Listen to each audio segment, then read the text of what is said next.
Okay. If you are attending this meeting via Zoom, please ensure you are muted and your video is off if you are not actively participating in the meeting. This allows the active meeting participants to be seen on screen. If you have any trouble, you can send a chat and all chats go directly to me. City reserves the right to mute people, individual videos off to minimize distractions during the meeting. This meeting is being recorded and broadcast on the city's YouTube channel and cable channel 25. All yours. Did you say you wanted to do roll call? Yes, I can do that.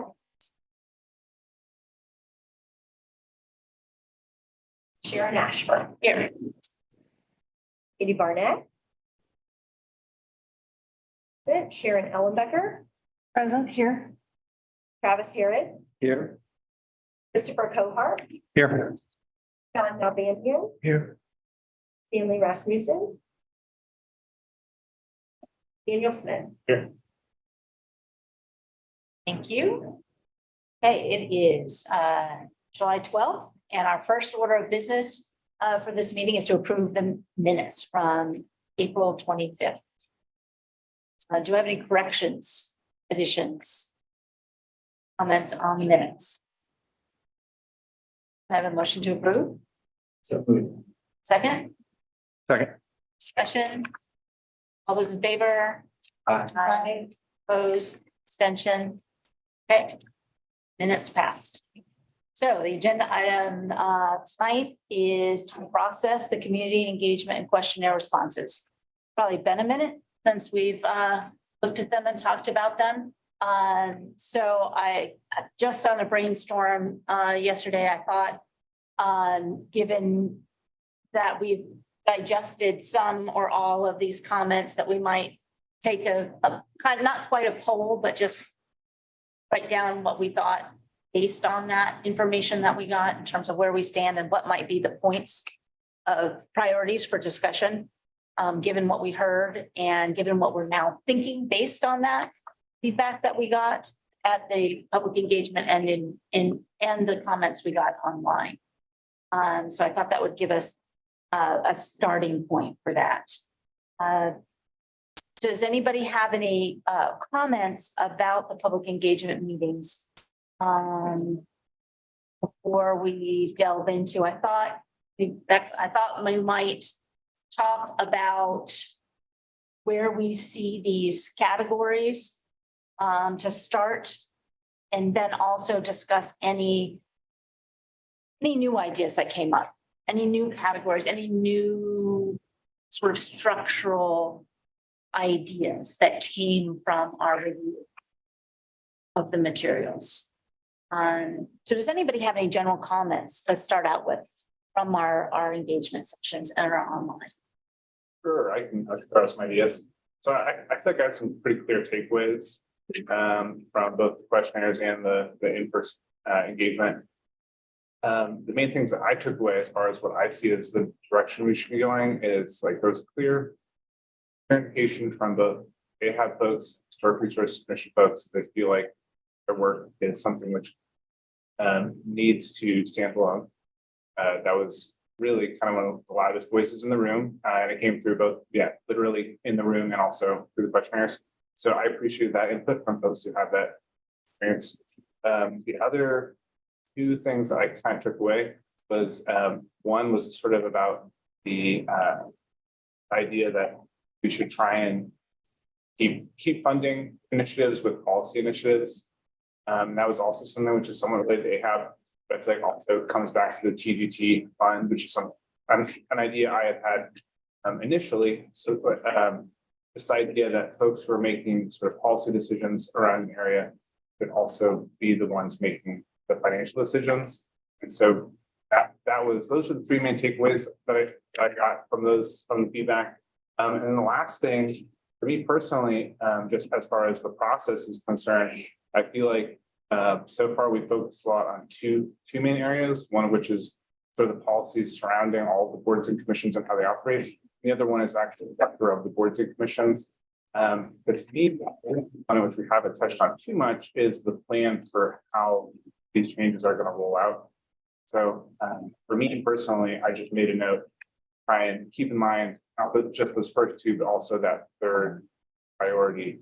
So I think at the end of this process, it would be really great if we had a solid idea for all three of those, the policies for how we feel like boards and commissions should operate to be most effective, the actual structure of the recommendations, but then also what is the timeline? How is the transition going to happen? Because I feel like that is going to be almost as important as the other two as far as seeing things end up being successful. So. I would like to get to that discussion at some point this evening. Hopefully we'll have enough.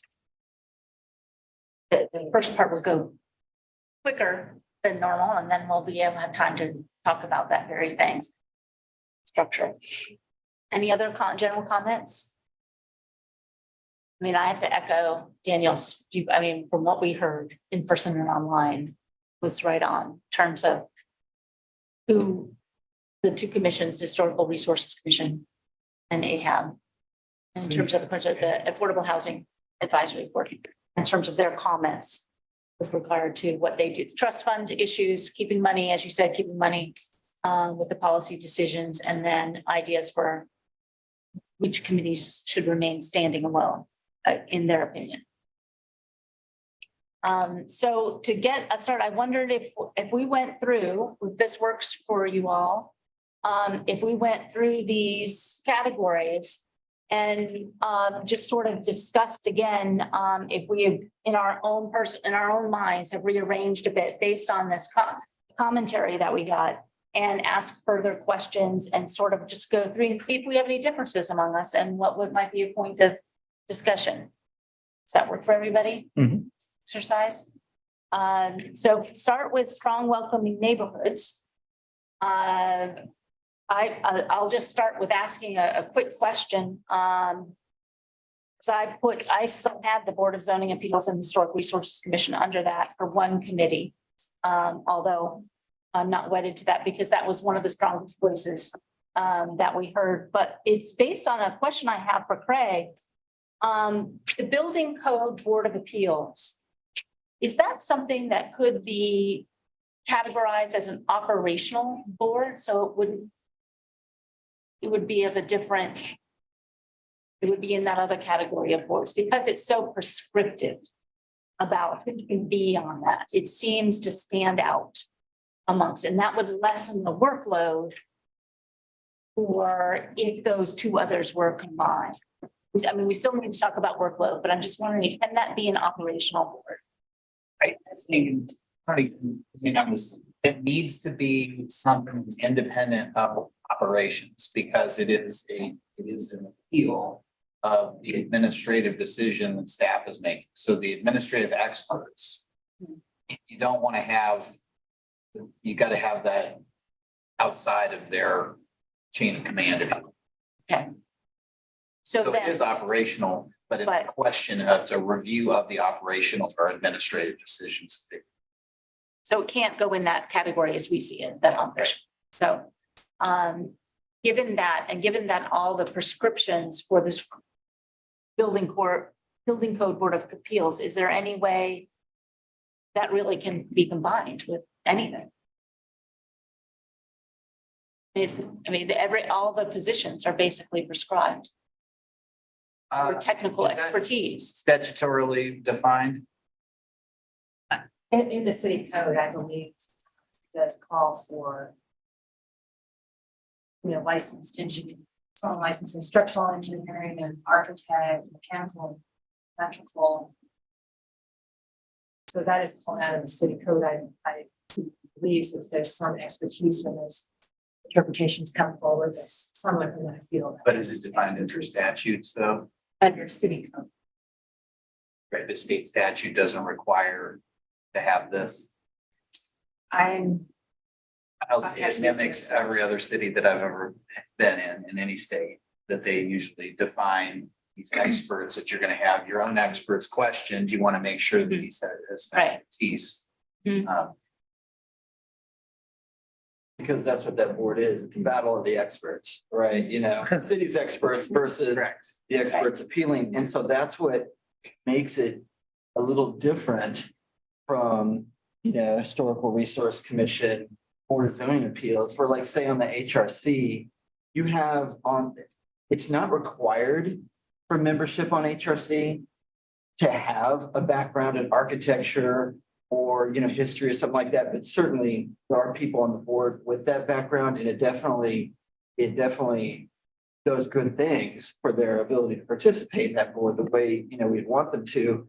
And then same with the Board of Zoning Appeals, it's nice that if someone like me that has, some experience in, land use issues is sitting on that, but it's not necessary. It's, a citizen can sit on that and hear BZA stuff, but, with but with this one, it's like we actually have to have credentialed people sitting on it. And now suddenly we're thinking maybe we roll it into BZA and HRC. Just, it doesn't feel like it wants to fit very well. Right. And we could do it, but I think there'd be a problem. I think we'd have more problems by the nature of it. What is the overlap? And this is one of the areas where I have the least experience. What is the overlap? Like, we've heard pretty strongly from the HRC folks that they feel like with what they do fundamentally is different from what the other boards in this area do. Well, how much overlap is there between BZA and the Board of Zoning, or the BZA and the Building Code Board of Appeals? You said they're closer than the HRC is to either of them? Yeah, I think that BZA and the Building Code Board of Appeals, they might live with each other a little better, though their workload is suddenly going to go up. But they might exist with each other better.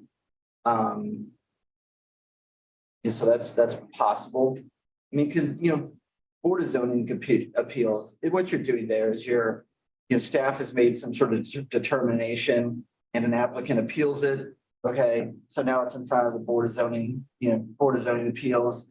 And so you have these, citizen appointees that are interpreting code. Do they interpret code? Do they agree with staff's interpretation of the code? Or do they, agree with the applicant? You don't have to have a technical background to do that. You just have to be willing to do the homework and read the code and weigh it out. So I think those two could possibly live together. Sounds like though, if those two could be together, then having all three sounds like the workload would be too tremendous to have all three together as we have it in this draft. So if those two could exist together and then having resources separate. I also think that if we combined historic resources with the other groups, would really undermine the credibility of this group. Because the historic resources people are so adamant and so strong, I wouldn't doubt that they would feel like, they've been undermined and so on and so forth. I guess the way I looked at it was I looked at the comments that the folks regarding HRC were making. And they were somewhat strident, but the way I interpreted it was I just felt like, perhaps not that Board of Zoning Appeals is not important and not that, the Building Code Board of Appeals isn't important, but just HRC, it occupies a space where they're trying to steward and shepherd, and complete this mission. You have some people sitting on that board with some very helpful skill sets, though not required to be on that board, but yet there they are, folks with these, architecture backgrounds and engineering backgrounds and whatever. And so you're getting a lot of bang for your buck out of that board. And so I really didn't have a lot of heartache letting them just saying, their mission is important enough that we can set them aside and let them go on as is and think about, could possibly BZA and Building Code Board of Appeals be combined. Because like Dr. Nalbandian is saying, I think if you rolled HRC in with those other two, I think a lot of folks on HRC would throw up their hands, would be frustrated. And then also some would, I think would get pushed out because you prescriptively, you have to bring in people with certain backgrounds, you know, to be able to hear the building code appeal stuff. And I think so that's how I kind of reasoned it in my mind. We haven't talked about the sign. Sherry had a Go point. ahead. Yeah. Both of these appeals boards, is there an avenue for the applicant if they don't like the way their appeal went? And that is district court, is that right? Yes. Or is it, Yeah, it would be considered final administrative action. And that would open the door to the courthouse. right, okay. So I wanted to know. So the sign code Board of Appeals is part of this. It's like an extra duty of BZA that Yeah, I think I brought this up once a long time ago because in my time with the Cultural Arts Commission, sign code comes up every once in a while. And so it's something that I'm like a little curious about in general. I think I've asked questions, but how often with the more from BZA knowledge background, how often does sign code appeals come up? it seems like it comes up like, I don't know. If I had to guess, I'd say like 1/3 of the time, like every third meeting or something, there might be an item for the sign code Board of Appeals sitting there. So certainly they don't seem to be generating as much work as BA itself. That's my snapshot of it. It's because it's listed with the BZA, but it is just that also the BZA, it's the same body that performs. So when they actually do their appointed duties, BZA will adjourn and the sign code Board of Appeals will convene, right? So they are actually two different bodies, but they have the exact same membership. And talking to some of the expertise that goes in building code Board of Appeals and the BZA, like from my knowledge of the sign code Board of Appeals, it was largely the process was instigated by the idea that certain kinds of signage would not sort of the feel of the community. It's much. Do you think the judges are expertise or sort of based on like an aesthetic judgment on like what fits the community? Honestly, I don't think I'm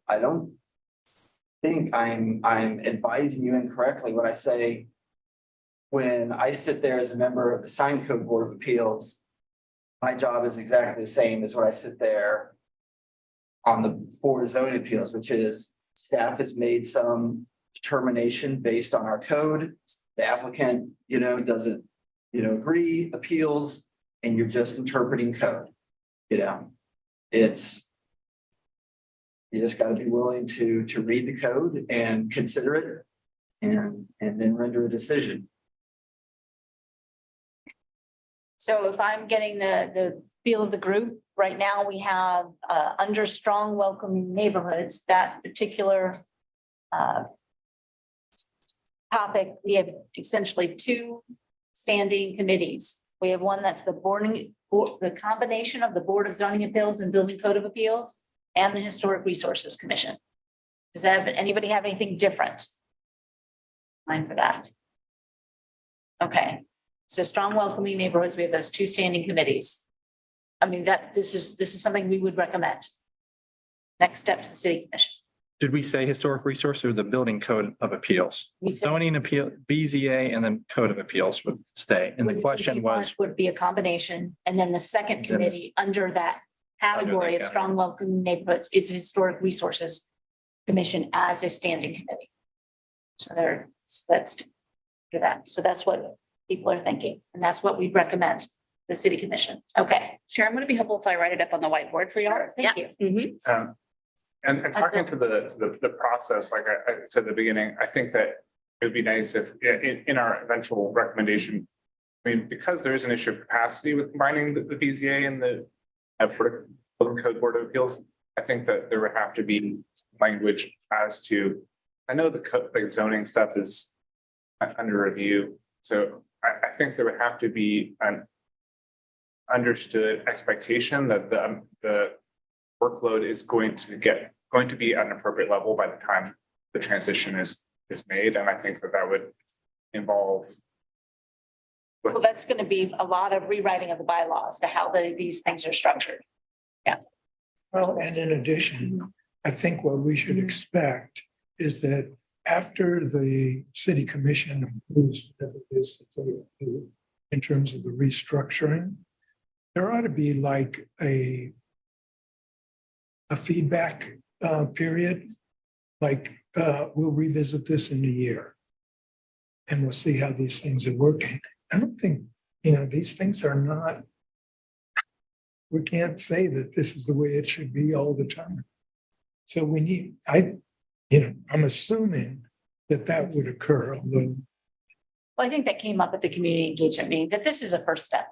We're going to try something different. We'll say this is the first step. It will get tweaked. We'll see what works, what doesn't. It's not written in stone. And I think when we write a report, we need to acknowledge that. Yeah. So how about safe and secure?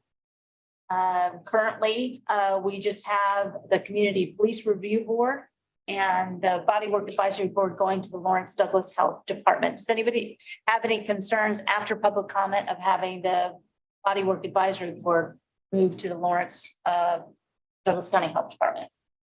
Is that something that they have to approve? Is that something that they have to accept? So I have two things about this. First of all, one of the questionnaires, that was sent in, somebody was concerned that the Body Work Advisory Board would essentially be dismissed. The health department itself, the staff health department would take on full responsibilities. Whereas I think my thought process when I think we originally started talking about this was that there would still be an advisory board made up of practitioners of body work.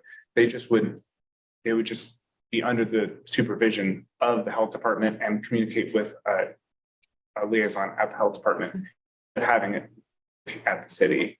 So I think having feedback from individuals who work doing body work is so important. So that was one thing in the questionnaire is that someone was concerned. And yeah, I mean, I work in the health department, John's on the health board. The health department has regulatory services and is happy to take that on. So we know that could. Okay. So that's the Community Police Report. Did anybody have anything else in that category, safe and secure? I do think that at one point we talked about sort of taking, because Community Police Review Board is really the only thing that lives under safe and secure. And so the question of, is the Community Police Review Board going to sort of be reimagined as a safe and secure board? And I don't know if we'd ever really leaned on that before, but to me, like having the Community Police Review Board called the Community Police Review Board and not be the Safe and Secure Board is important because I mean they have a pretty specific charge, which is to be community members reviewing the actions of the police departments. So even though we have these categories, and I'll bring this up again later. I think they can be under the umbrella of safe and secure, but I think retaining that name is important. Speaking of having that umbrella, one thing I've always thought the Community Police Report is something that's sort of like beyond the scope of what we're doing here in terms of, because they've got their own thing going on. Yeah. Well, it's In terms of flux what- as well. right. And it's still- Right. They're still trying to undefined, figure right. out how to create it, and what to do with it, right? So. But I had another, go ahead. please. I'm curious in this discussion, you're really going back to status quo. Right, that's what I was going to That say. there's an assumption that everything that exists today must continue to exist and that it is immaculately guided from its inception and has to continue exactly as it is. I think the charge from the city commission was, what is the very best way to do the work? What committee structure would support this work, which is the reason we exist? So there's been lots of references about, well, they have to stay because they believe that this work is the most important thing, except that harkens back to 1973, or that harkens back to 1983, or whatever. So there are things that have existed without discussion in their current status. And I think the charge was, why? Is that the best going forward if the strategic plan is centered in this discussion? So you seem to all anchor back to, well, this must be this way because it is. Well, I would retort, which is, and I think it'll be mostly good news for you, which is, so Board of Zoning Appeals is statutory, so it doesn't, right? It just doesn't, right? So it stays. So it is immaculately conceived. And Tony, does Building Code Board of Appeals, is it also statutory? These are, we did sort them. And in an early document. Well, that one, so it sounds like we might make a recommendation that Building Code Board of Appeals roll into your BZA, which you statutorily have to have to begin with. Then I would say something, speaking for myself, I think HRC's mission is important enough and they do it well enough that, okay, you guys, you survive the culling. And then I land at, we had our meeting, it's been a little while ago when, we had our as needed staff convened operational boards. There you go. That's your off ramp. I mean, because you can get that work done, and convene those things on an as needed basis. There you go. I mean, I was a fan. I thought it was a great idea. So you got my vote. And one of my concerns with the combining all three of those was not so much was based mostly on workload, but if the Historic Resources Commission, some of the I've read in the paper are going to be administrative. So maybe the workload isn't so as much as I thought it was. I wonder if we weren't headed in that direction of acting more as a community with these boards, and letting them be overlapping, and then suddenly we had these meetings with this pushback from very prepared folks, and now we're all back in our little groups, what are silos, what do they call them now? I mean, so the pushback, it was like change and then change back. And I think we were headed in another direction before we were, the community engagement session I went to, those folks were pretty well prepared and pretty ready to do battle to keep their domain. So I think that what we're seeing now is some retreat because we were pushed upon. But we still have lots more categories Yes. to go. Right. And I think by the time we end this, we will have something different here. Maybe that looks like the same. But I would like to propose that we keep going. And this may turn out to be not quite as similar as you're worried You about. already know where I am. Okay, so. Well, you're gonna hit 10 or less. Right, There's So- a hard to find. But think about I'm this in as well, Craig, is even, with me sitting here like, you got me, I'm ready to sign right now. I don't know how everybody else here would vote, as far as a recommendation to pass up. But then, here's something else that I don't think we can ignore, like I'm sitting here looking at the Community Police Review Board. Well, the thing is, here we are trying, to cull the herd and, really make some progress on reducing the number of these standing boards and commissions, whatever. But it seems like, given the interest of the city commission and the interest of the Lawrence community, seems like you're going to get another board. So here, as we're trying to shrink, one is trying to be born. Because, they've been working with this thing. They've been drafting proposed code for this thing for 3 years and they've just got done starting again. So clearly there's interest at the top of the food chain to make this thing come alive. And so here it's, That's a lot of assumptions. but I mean, And I, past performance is a predictor of future behavior. It's like the city commission has stayed with this thing for 3 years. So, well, yes, and it has an extremely narrow definition. There has been no alternative. This offers the opportunity to suggest alternatives that are broader and that are directly tied to the strategic plan. Remember, there was no strategic plan when the initiation of the Community Police Review Board was made. It did not exist. So again, if you were building a brand new model with this centered, what would it look like? I actually put something different in here. I had the community review board and I actually ended up rethinking this and thinking about under safe and secure, I would put affordable housing and human relations committee under safe and secure. So, where would the community police review board go though? Or is, Under safe and secure. oh, okay, just having those all in that category. For me, the only board that I actually put under safe and secure was the community police review board. And I also did pencil in, I mean, I think if we are trying to like get away from what has existed and think about what could exist. I mean, there could be, if there was going to be a safe and secure board, like I think that there's definitely room for that. There's room to have a board which the stated goal is specifically to like hit on the objectives under the safe and secure strategic outcome area.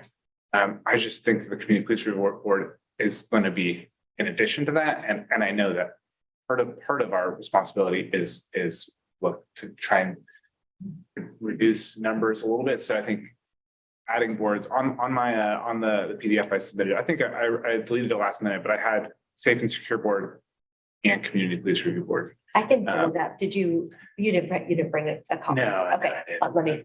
No, it's fine. But yeah, so for a while when I was working through these, I had a safe and secure board, but it didn't supplant the community police review board. So I think all the scope of the community police review board, it has been pretty narrow. I think having a body which has a very specific, I think the scope of it could be expanded. But having it just specifically be inwards, have it specifically be being a review body. So You know, that police review board, I went to one of the meetings. I know Jonathan Morris, who's the facilitator, and what he said was, he's trying to look more broadly, how do we deal with compliance? But he said is all about deal with compliance. The people who have come, that's what they're interested in. So, you know, that's a real challenge. I'm on the board of these two boards are combined into safe and secure, and we reimagine safe and secure in a broader spectrum. I don't think we need a separate community review board or a body work advisory board. I think these two can be combined in larger rethoughts to fit what we want to do as a community is said is under the strategic plan. Yeah, but the review board is already on. Right. I mean, what are you gonna do? All that work, all you did it, we're in different I mean, directions. that's been asked to do. Mission. They're all. let's talk about, They doing work. I want to, poking here and see what I can get Craig to tell me. But, so think about, I'm looking right now at the Affordable Housing Advisory. And so then I cheated and I went to the paper. And so just in the last couple of days, we've had a lot of articles. So the city is about ready to peel off some funding to create the homeless programs department, right? And then we also have a woman who's the Affordable Housing Administrator. So she's already looped into the Affordable Housing Advisory Board probably? She is the staff liaison. Okay, so it sounds like you've got a ton of staff muscle there that could do that lifting. Right? So I mean, just as I sit here, it sounds like that's one that could be done away with and could be convened on an as needed basis. I mean, you've got two whole departments within the city working the same issue from different angles. So I mean, surely there's enough resources allocated to it and staff know how they could carry that. And if they do need some extra help, then convene one of these operational boards as needed and work the problem, disband it, and move on. I mean, that's, so here, you know, in spirit of full disclosure, I've never gone to an AHAB meeting. But at the same time, it's just, I'm looking at resources that city's already allocated, you know, that sit squarely in that camp. So it sounds like, so, you know, what justification does the Affordable Housing Advisory Board, you know, have for remaining? If I'm the average citizen, which I guess I am. Another just riffing off of that, it could be that if that were still to exist, maybe that gets to this workload issue, whereas we still have a community board that's set up to help advise the committee, but maybe because there's so much staff, it's not concentrated in that committee. I mean, there's enough, as you put it, lifting with staff, but there's still some way for the community to work in that advisory capacity as it stands down, but with less of a workload, more directed workload, a more directed mission. So I was just thinking, because that's why I somehow, what I was trying to do when I looked through this list again was get rid of the commitments as standalone committees. And if we were just going to go with the 5 strategic plans and get rid of, because I felt really odd about lifting those 2 particular commitments to a standalone committee. So I said, well, where could I put equity inclusion as one of those commitments that the whole city everything should be looking at equity and inclusion. So if I was going to say what was under that, AHAB was under that. Well, to me, that speaks to safe and secure. So that's how I ended up combining all of that: affordable housing, human relations, and community police report with the trust fund. I mean, I too don't want to separate the trust fund and AHAB. But if I don't know how that speaks to the workload. If you have staff doing a lot of the work, maybe that safe and secure can still work because there's so much staff with AHAB. I don't know if that really makes any sense, but. I personally don't know if I would put AHAB, the work of AHAB, under safe and secure. I think safe and secure is much more, to me, the scope there is different. But I will say to your point, that idea that the city is making big investments into a lot of these issues. I would flip that and say that if the city is going to be doing a lot more work and putting a lot more investment into these areas, these boards and committees are one of the best arenas for individuals in the public to give feedback and begin engaging on those things. So to me, having more investment and more work actually means that having a specific board which is elevated to address that is more needed, not necessarily less needed, because more activity, more investment, like more engagement is what you're going to want.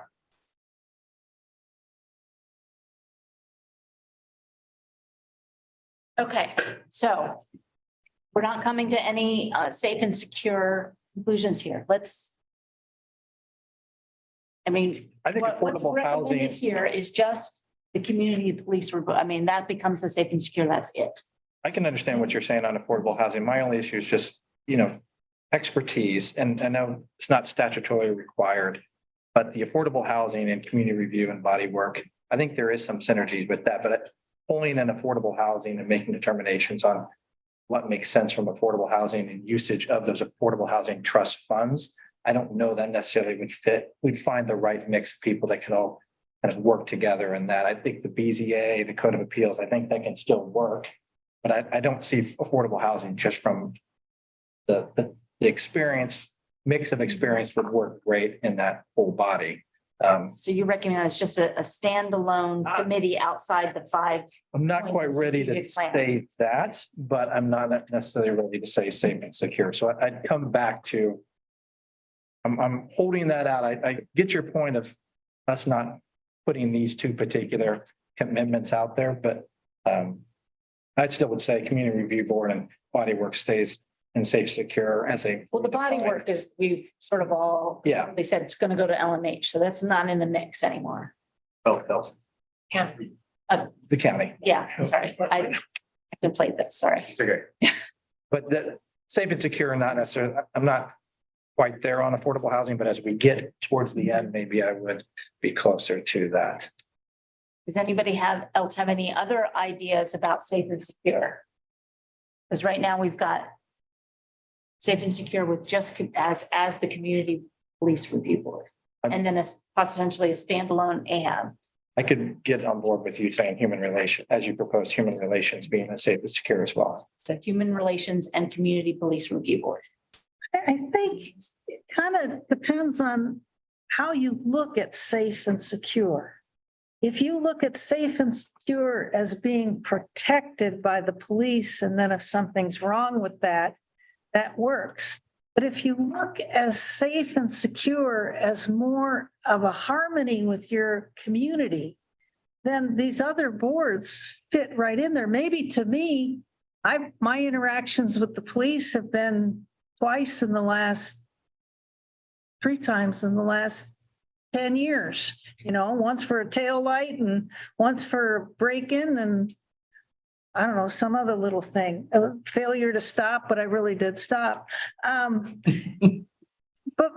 maybe to me, the idea of my neighborhood and the housing and stuff, it makes me feel more secure than what happens with the police. So I think there is some opportunity there to make it more embracing. I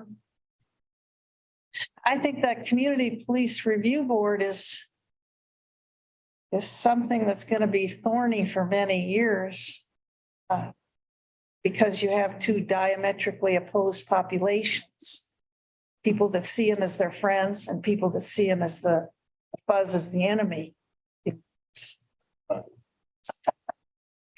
So we can continue on. Could we at least under the safe and secure, I forgot it. Is everybody okay with putting the police review board and human relations together under that? Or no? Because that was the other thing that Chris just brought up. Feel like, honestly, to me, the community police review board, given like what, if you read through the bylaws and everything, it's really, turning the page and looking at this equity and inclusion commitment area section. The community police review board is really kind of meant to, is really more about making sure that the practices of the police are equitable. Whereas like all the outcomes, the specific, all the goals and the safe and secure are about the proper, are about, they're like metrics, making sure that our community is safe and secure primarily from like a fire, police sort of standpoint. Whereas the police review board, obviously they are focusing on the police, but their goals are really more in that our community is equitable in the actions. But that doesn't mean that it being under safe and secure, that can't still be true.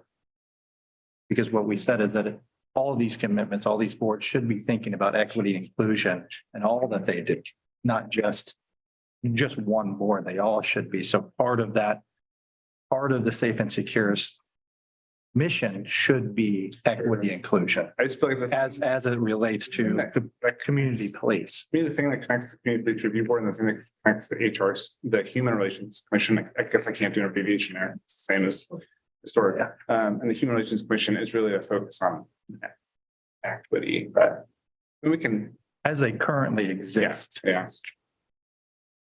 As Dr.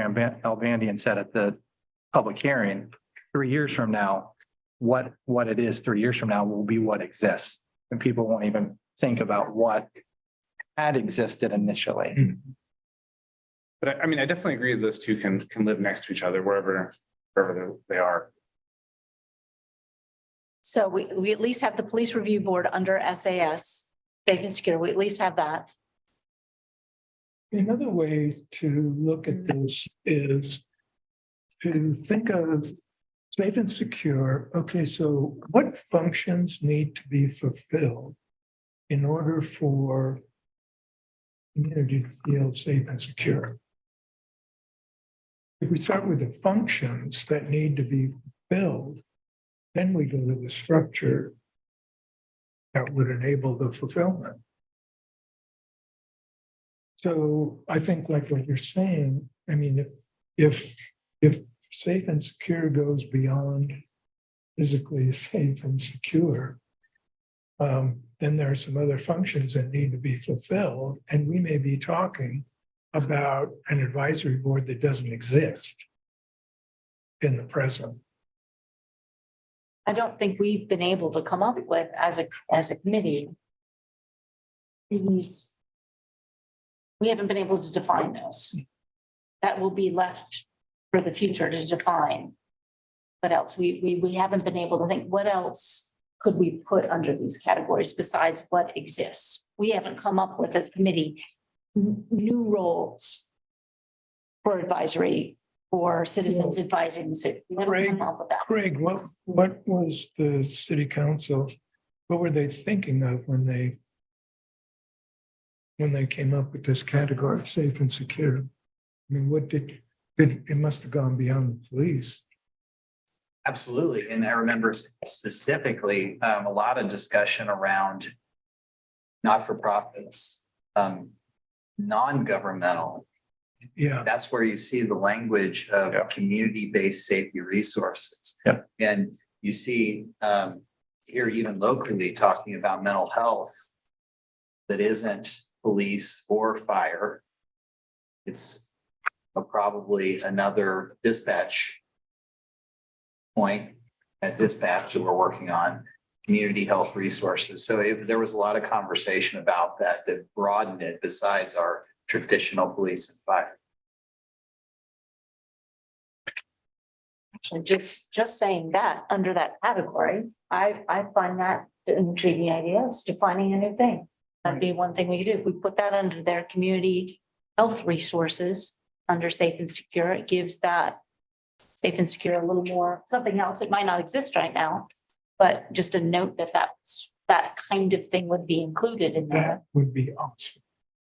Yeah, I mean, A coalition of an advisory board and advising a coalition of nonprofits that would have as their purpose safe and secure community. yeah, I kind of go back to the strategic plan, all this, and I think what's the new stuff in safe and secure that isn't currently existing in any board is enhance our partnerships with community organizations and government agencies. Like it's very clear right here in what one of our strategies of the strategic plan is to do that. So that's a charge of this new safe and secure board is to ensure that we're doing that role. That's the new responsibility of them.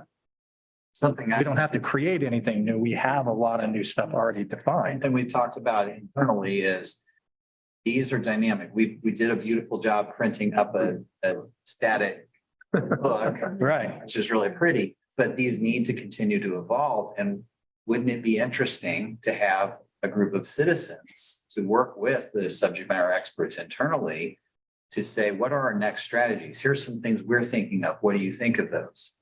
So that co-creation of this is where our next work is going to go, that flows into the budget, that flows into the staffing plans and all. But we're bringing the community in to help us guide us on this and to be a sounding. And I think that's what's envisioned with this future state. Now, that may lead to, oh, well, but we want this accountability. It's very important, particularly with policing, that we want to have this other accountability. Let's talk about what that needs to be. And that may be where that's honored. But it is, again, it's a mission that is built out of the strategic plan and the evolution of that. With that said, I would propose, so at the sound fiscal stewardship, we have special alcohol fund advisory board. I think we throw that in safe and secure.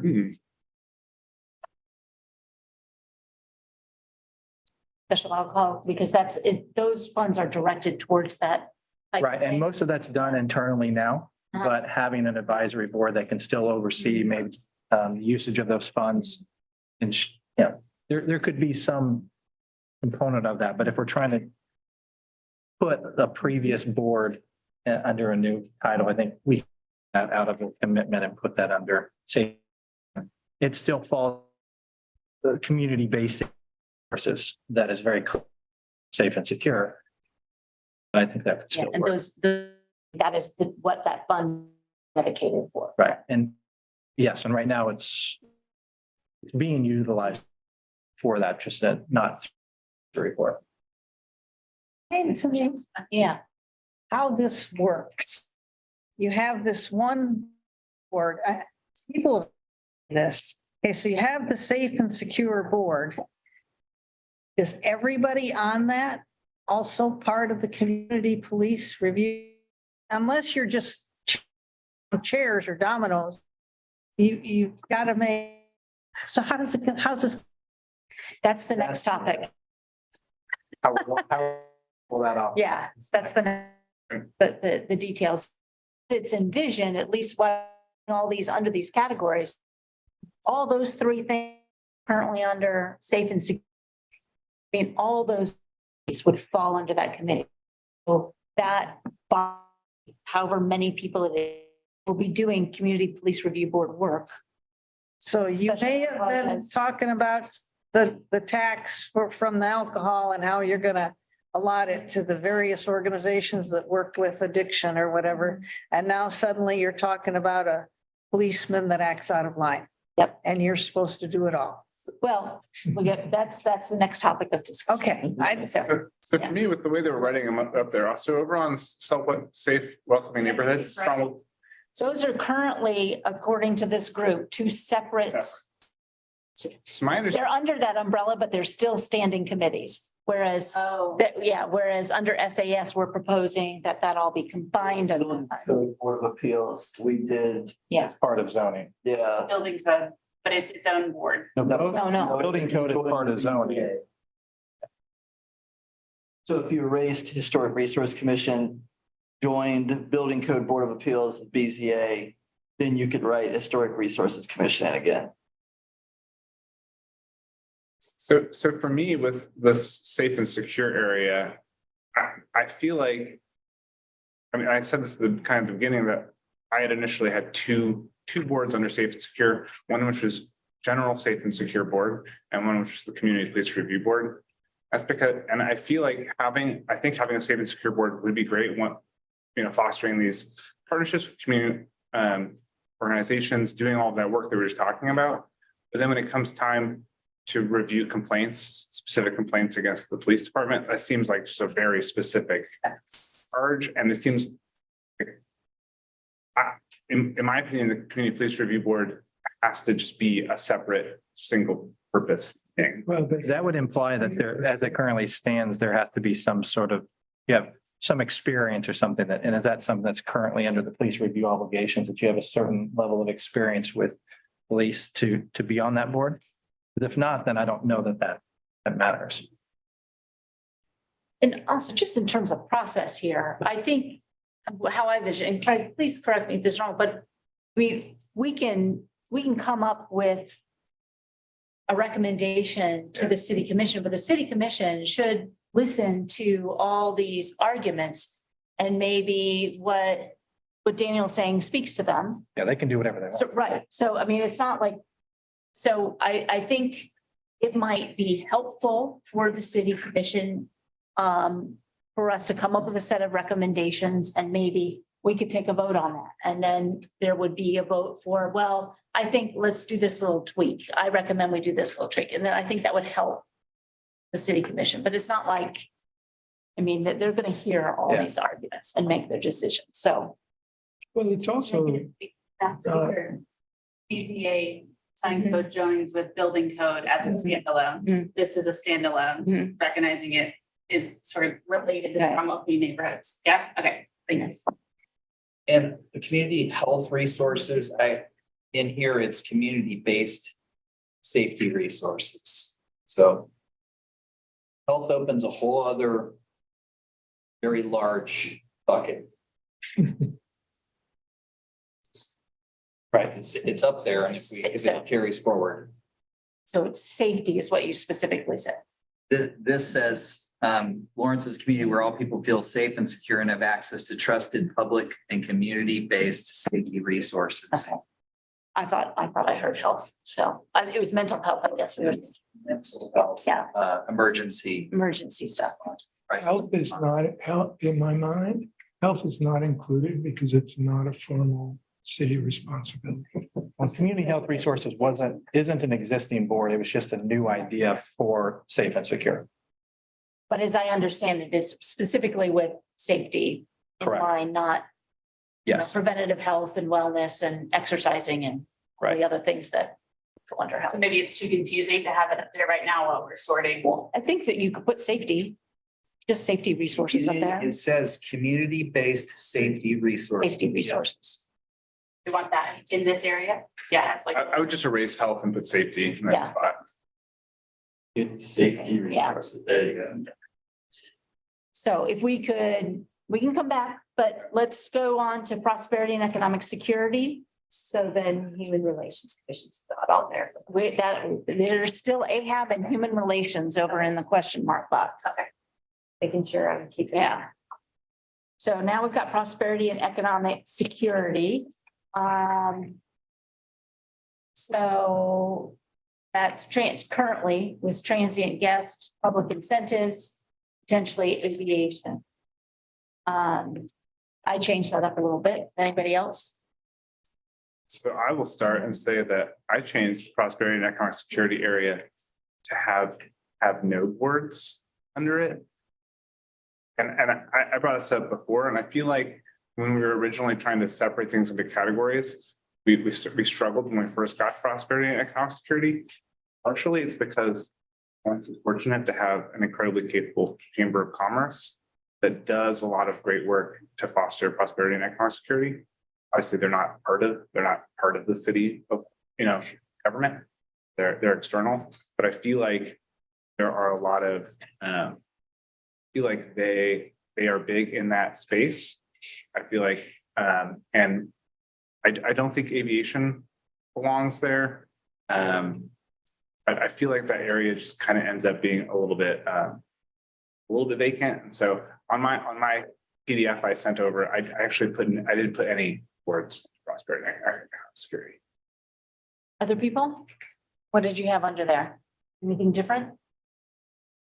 I put aviation board under connected cities. Yeah, so did I. I did.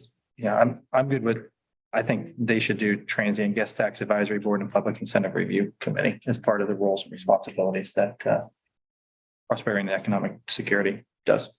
I added the sales tax audit. Yeah, I'm good with that. What was the third one? I heard Sales tax audit. sales tax. Sales tax. The second one. Public incentive, yeah. I got that one. Transient guest tax. Yeah. Thank you. So for me, when we were talking about AHAB and trying to keep the funding with the policy, early on, I talked about, well, the transient guest tax, ordinarily those funds go to put on essentially either artsy events or sporty events. It's generally what the breakdown is. And there's usually a little bit of conflict there. I have a commissioner, a cultural arts commission who serves on the transient guest tax advisory board. So my initial suggestion way back, I don't know, it seems like it was years ago, was for us to abolish transient guest tax advisory board and to take that fund and establish a percentage of it, which would go towards what I colloquially call artsy things, and a percentage that goes towards sporty things, and then have the Cultural Arts Commission determine where the artsy funding goes and the Parks and Recreation Advisory Board determine where the sporty funding goes. I think that's. Is that even within the purview to do something like that? The transient guest tax, there is a statute that controls those parts. And we do charter out of them, so we have a charter ordinance. And part of it is to promote convention and visitors bureau type events and to increase like the number of hotel beds that are used in the community. So we currently have some guidelines for how that's supposed to be used and how the funds can be dispersed. You know, charter ordinances are ordinances, so they are subject to being changed. But As it currently exists. if you did something like that, these are, first of all, these are people apply for these funds, right? You just, it's not the MacArthur Awards. You No, yeah, people. can get them. Okay, so what if somebody wanted to have a convention about, bring a convention to town about Engineer. space or something like that, that was a knowledge-based convention, then they wouldn't have any place to apply, but it might bring as many people and different people and people that would never come here because they've been coming for years to the artsy and the sportsy. I agree. But you don't have another avenue for them. Thank you for that very specific example, but that's kind of why I thought it was in prosperity and economic security. So you broaden that base. It needs, if it just involves getting money from hotels to get more people to come here, it can't just be two. It's got to be a world of different interests. I agree. If I the economics work, whether it's art, sports or knowledge, if the economics work and it fits within the guidelines, then it should be funded under one umbrella. I agree. I've just been provocateur here the whole time, but so on these funding boards, okay? I'm gonna point out here, we just presented my budget to the city commission. About $3 million is subject to volunteer boards and commissions to allocate spending. Or less than 1%. Whole budget. Yeah. Not including capital is $450 some million. So Do you think without volunteer boards and commissions directing most of that spending, that it's not effectively being utilized? Strategically being utilized, tactically being utilized to accomplish these other things that we do? So are you suggesting on Daniel's point, we just abolish all of them? I'm not, I mean- I'm not suggesting that, but No, what I'm I am just- saying is that some of these things that have evolved over time have been, Mm. well, we don't know anything about that yet. Maybe let's put some volunteers out there who seem to be interested in it and they can help administer that. But I would, say, just the sewer fund, we don't have a citizens board that's administering Right. huge amounts of dollars that you're spending and ratepayers are giving us. Is that a problem? So I'm not suggesting more, but I am suggesting, is it really necessary that you have a policy board doing relatively small grants for a very small portion of our overall budget? Or could we have policy boards saying, hey, this is what we need to do next. This is our next move. We recommend that this be the next policy change. We recommend, here's some feedback to the departments that are administering these funds on some things that would be good. We'd like to see more of this. Is that still a very important role that is very powerful and impactful, but doesn't have, I'm going to allocate each year some portion of money for who knows to apply and who has access to apply. So my little speech on that, I've had some staff discussions on this as well, especially related to you need to keep the policy with the expenditure. And I agree with that if that's what you're going to do. Don't separate them out and give one to a finance board, which is the concern, and the other to the policy. But I'm just pointing out, we spend a whole bunch of money, I think effectively, how much, accomplishing a lot of mission that isn't a citizen advisory board that meets part-time allocate. how much money do we spend? In these boards and commissions? Yeah. I'm guessing 3 million. I think Ahab's got about a 1.3 something. TGT I don't know. I don't remember exactly how much it is. It's not 3 million, but that would be the upper end. Less than 1% of the city's budget. Oh, yeah. So And What the administrative. The administrative cost of that method of allocation is very high. My proposal would be to include this and these responsibilities under prosperity and economic security. And then if the city commission's will is to pull the allocation of those funds back to the city manager and the city commission to allow them to do that upon their review of our proposals. So what Greg is suggesting, if you look up here and we want a visual representation of that, it would basically be an asterisk because it would be a new thing. There wouldn't be anything particularly under that. It would be these 3 things that we've got. So transient, public, and sales tax audit basically wouldn't, one idea combine decisions under this prosperity and security. But if they're going to exist, it's just become a new thing. If those funds will not be distributed based on distant advisory, then it becomes a whole new thing with an asterisk. It's just like, okay, someday we'll that space in with something. That's kind of what I'm getting visually represented up here is it would be a new thing. The public. I mean, I guess. Prosperity and economic security. I think like I said, I think our proposal is these are all included under the prosperity and economic security with all its other new roles as we've reimagined it, but it's going to take these responsibilities on. If the city commission says, you know what, we don't need someone telling us how to spend transient guest taxes. We do a pretty good job of economic development. We'll do that internally, then let them make that determination to do that.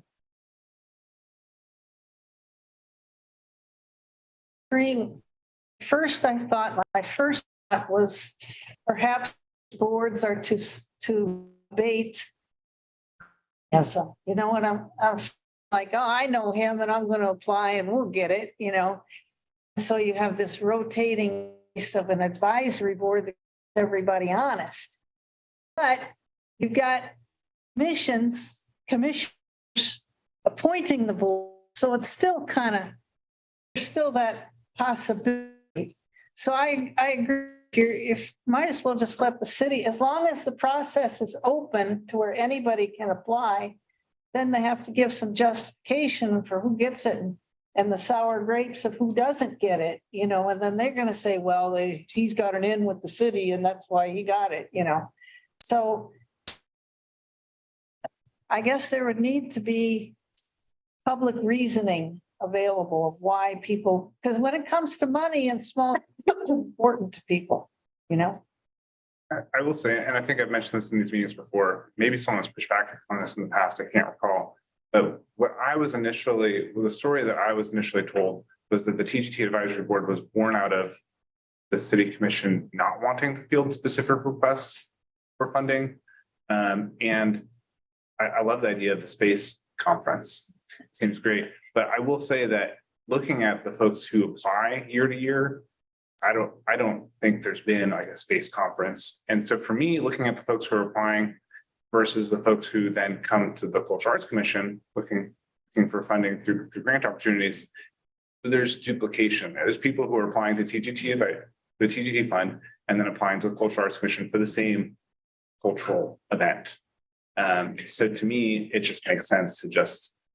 You know, what we could do is, given what Craig is saying, we could eliminate the Transient Guest Tax Board and the Public Incentives Review Committee.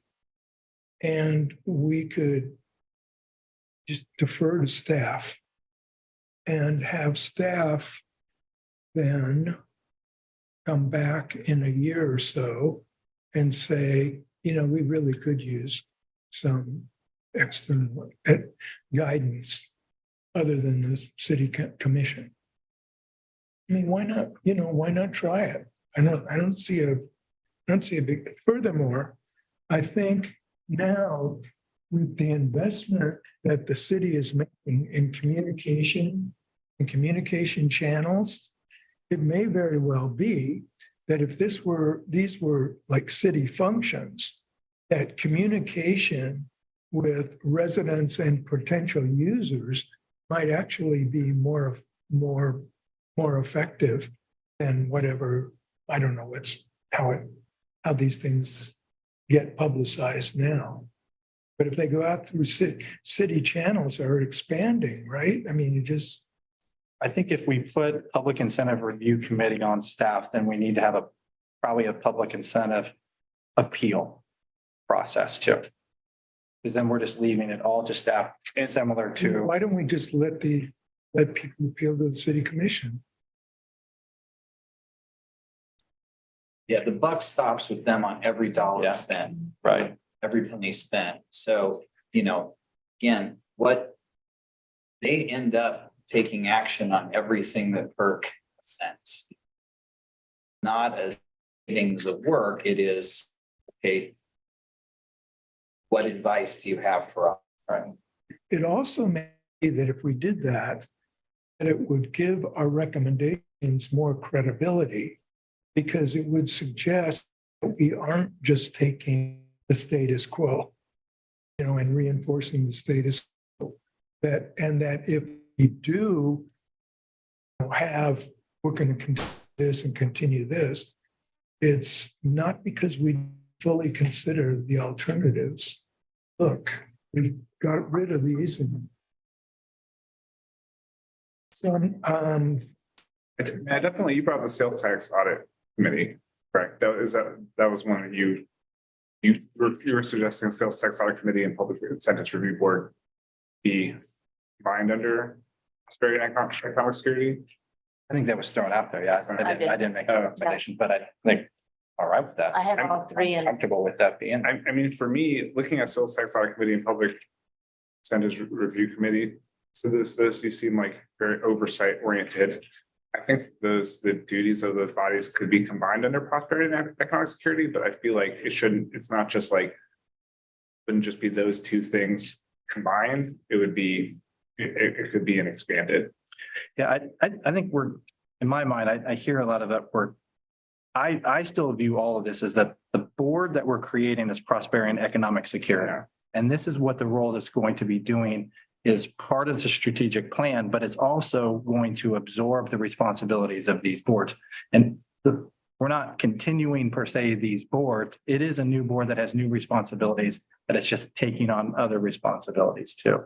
So we're not status quoing this. It is new, and they're going to have a whole list of new things that they need to do on top of what some of the things that are existing to be done. Because those funds still exist, the money Right. still exists, and somebody has to decide where they go. But just to explain, what Dr. Nalbandian said and Craig said, so Dr. Nalbandian said, we could just take that whole thing and give it back to staff, because staff is already resourcing this because they support every one of these boards as they meet and whatnot.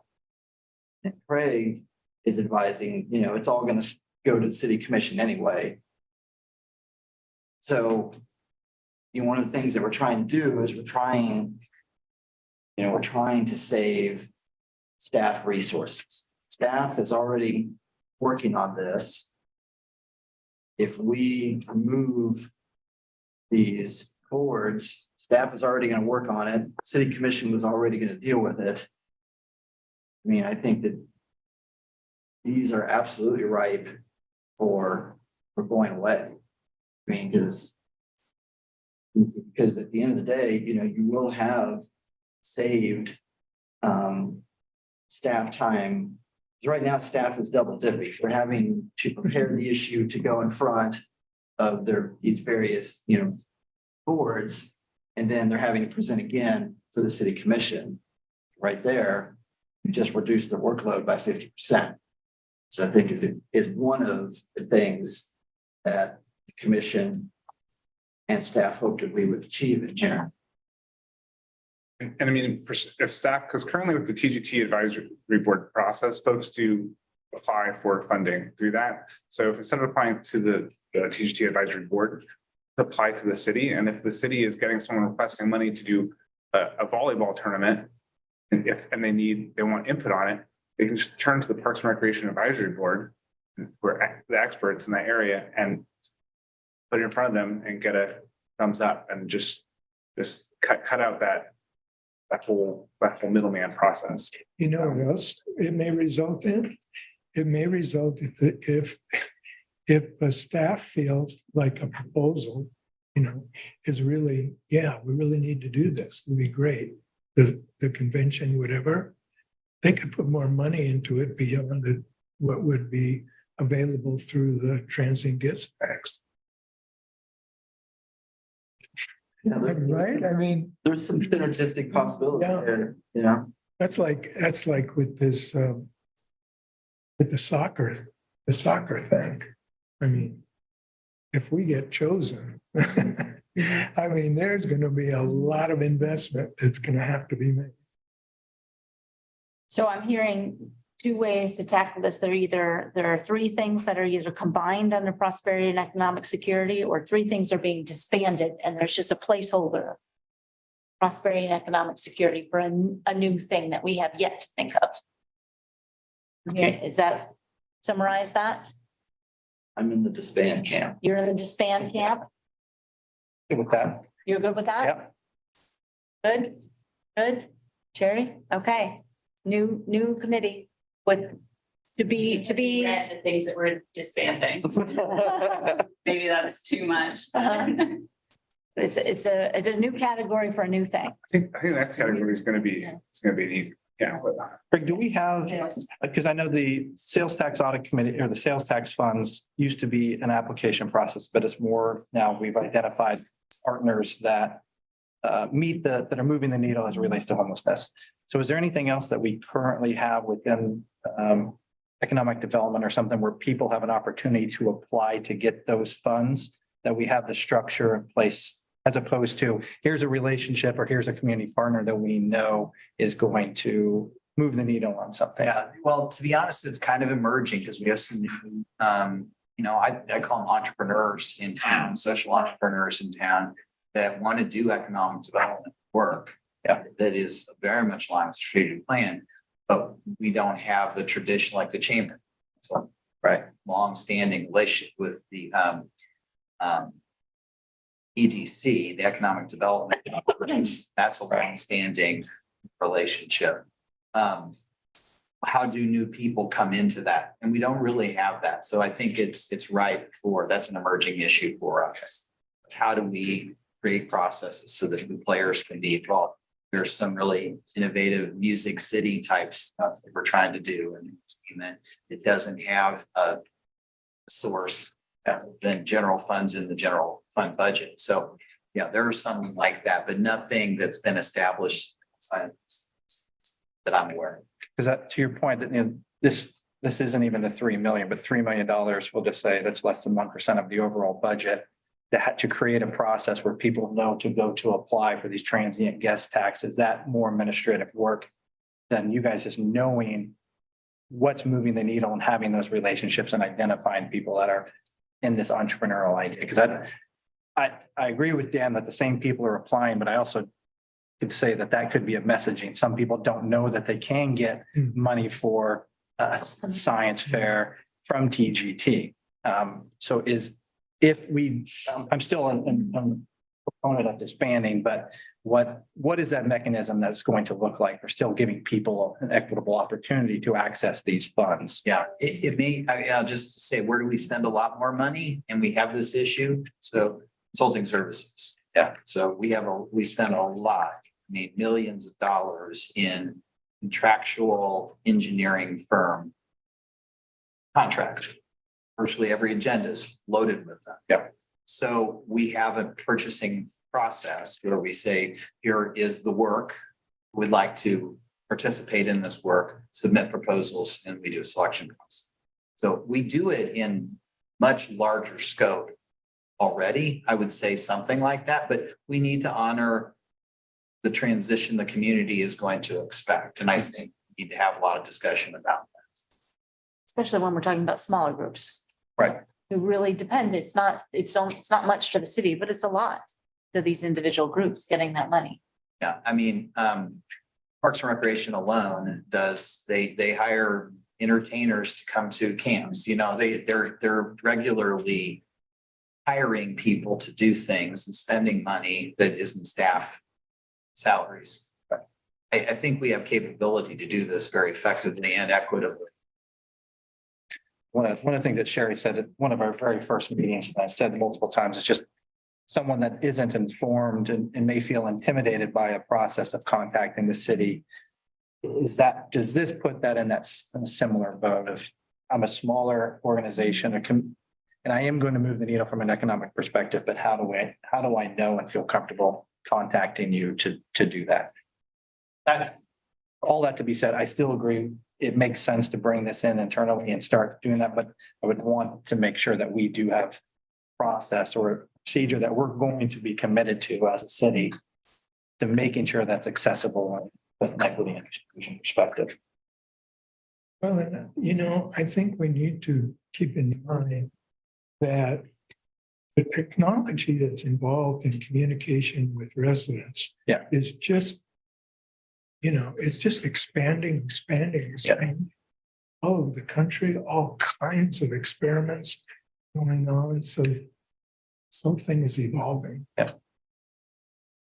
So a question from maybe a community or resident perspective, when we put forward a proposal or recommendations to disband these three who give out money, might a question be, well, Special Alcohol Fund gives out money, AHAB gives out money. Why those three versus not looking at all the boards and commissions that give out money? I had looped the other two in my brain. I had also put, As well. I had also the special alcohol under that, but then I got from this discussion that it really was. Yeah, I mean, I wasn't gonna say no Yeah. to the three, but I had like two or three others in mind that I'm gonna push over there as well. The city has made the commitment to utilize the special alcohol funds in a way that honors the reason that this was created, and they're currently doing it. And so that's all being determined internally like these funds. So if we wanted to say instead of it's part of safe and secure and we want to disband that. And as it's functioning right now, I mean, I think if you think of it as like the city has these funds and they are allocating them to Care Center or Nash to do the work that has been identified to do. And then they go to the Safe and Secure Board and I mean, just essentially like have a conversation with them about the allocation and get engagement and feedback. But it doesn't necessarily have to be necessarily returned to what it once was. Because once upon a time, it was a different, instead of it being the city allocating funding and getting input from the boards and commissions, it was people apply to the board or commission. Board or commission goes through a review process, makes a recommendation to the city commission. It's just a little bit, it's just kind of inverted, right? So they've done a thorough review of the legality of the decision and we're on the right path of how it's usage. So I'm all right with saying that's a disbanded group as opposed to it's being absorbed in there. Sure, yeah, I think, yeah, we could say either way. Yeah.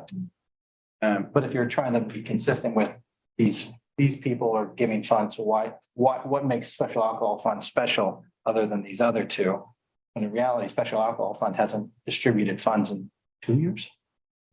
Yeah, probably. I don't know, it's been full too, but Yeah, 2 years, but TGT and PERC has. There isn't a special sauce respect on a Special Alcohol Fund. I just want to clarify that the sales tax audit, they don't disperse funds. They just review and make sure that the expenditures from the sales tax are in line with what the voters approved. should we talk Connecticut City? So Yes. just so are we, Are we disbanding Special Alcohol Fund? We are. Yep. We are. And Get out the red marker. like, yeah, expanding it and moving its essence Say- into. I like that. The essence into. So Connected City ought to be, does, Dr. Malbeni is for, does anybody else need break? Do we need as well? You've got an hour. Yeah. Yes. Actually, yeah, You have to leave at 7:30. Yeah. I have a meeting for something. Okay, It's across the street. I agree with Dr. Nalbandian's recommendation that it should be Aviation Advisory Board, Public Transit Advisory Committee, and Multimodal Transportation Committee. I as well. Anybody else have anything different in that category? Okay, that one's always been kind of easy. I will be I honest. use the word scintilla. I didn't even get a. Like, come on. Yeah. That was for you. The Aviation Advisory Board is the one of the that to me has like a little question mark next to it in my mind. But I think that that's one of those things as far as the process, when we're looking at what the kind of city board is going to be. I think keeping that in mind and making sure that those responsibilities and that expertise is captured in the creation of that board. I don't know if that involves like having a designated seat or whatever, agreed for somebody who owns an airplane. Well, if you look at a lot of these commissions, I mean, in the bylaws, it's if there is any sort of special designation or some level of expertise that's needed, that's written into the bylaws. So that can be the same for all of these. Yeah. So because all of this is going to need a rewriting. Yeah. Of the bylaws, and that's where those things can happen. Okay, now we're down to unmistakable warrants. So Stay close. right now, that is the, there you go. It's the Parks and Rec and cultural arts. That's what I put in mine. I made special notes on the PDF I sent over that I had the strike through the word Lawrence. So it's just Cultural Arts Commission, not Lawrence Cultural Arts Commission, because that's my personal pet peeve. All right with that. It's not even wage in that campaign. You've been laying in wait this whole time. These are all Lawrence boards and commissions. There's only one that has Yeah, word Lawrence. right. I don't know if I'm comfortable with that. Yeah. And I misspoke, the Sustainability Advisory Board is actually in this category as it currently exists as a draft. That's because they don't want any of these people from these other towns claiming to be in the arts. What's the other one you mentioned? It's Sustainability. Sustainability is actually listed under that. I did not include sustainability under unmistakable identity, and I will be honest that I think I just had it in the other category. Sometimes still have it in other. And unfortunately, Stan's not here to speak to sustainability since he's the expert. But it's definitely, again, I mean, that's a question mark in my mind. Sustainability advisory board.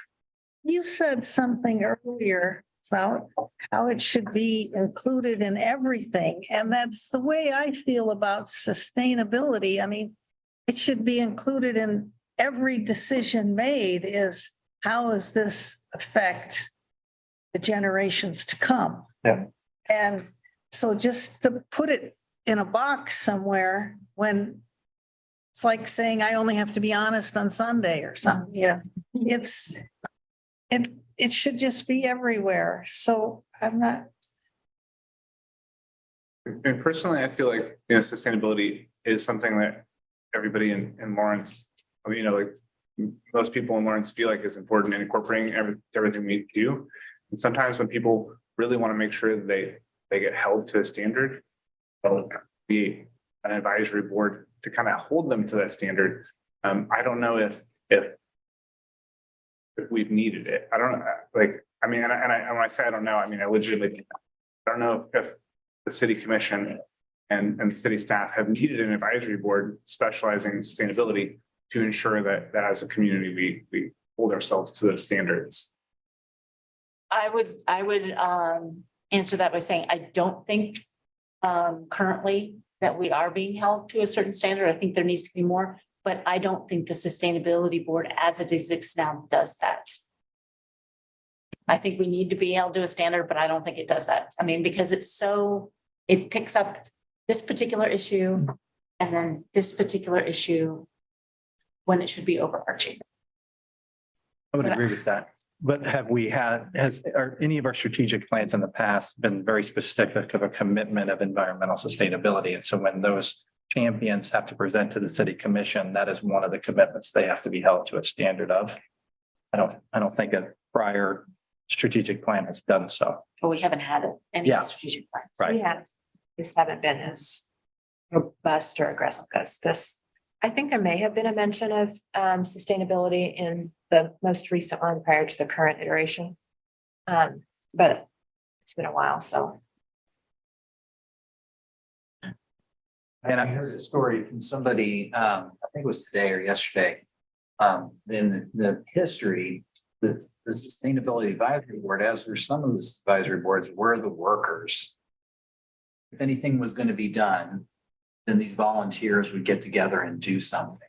They would run the recycling event. They would put flyers out. That's probably sustainable, but they would do the work. And because there was no staff, or there was very little staff, we are evolving past that, or we already have, although it's still a department of one. But what she's doing is she's leveraging all of the organization. So besides just external work, she's really trying to work with MSO, who spends a lot of resources through our fleet, through the water and wastewater treatment facilities, number one consumer that we have, doing work on that, making sure those parks and recreation, she's in these meetings with all those outcome champions, making sure that this is honored. How long has that position existed? Well, Jasmine Moore had, and then somebody before her. I mean, Warren, I think it's like 2014 or 2013.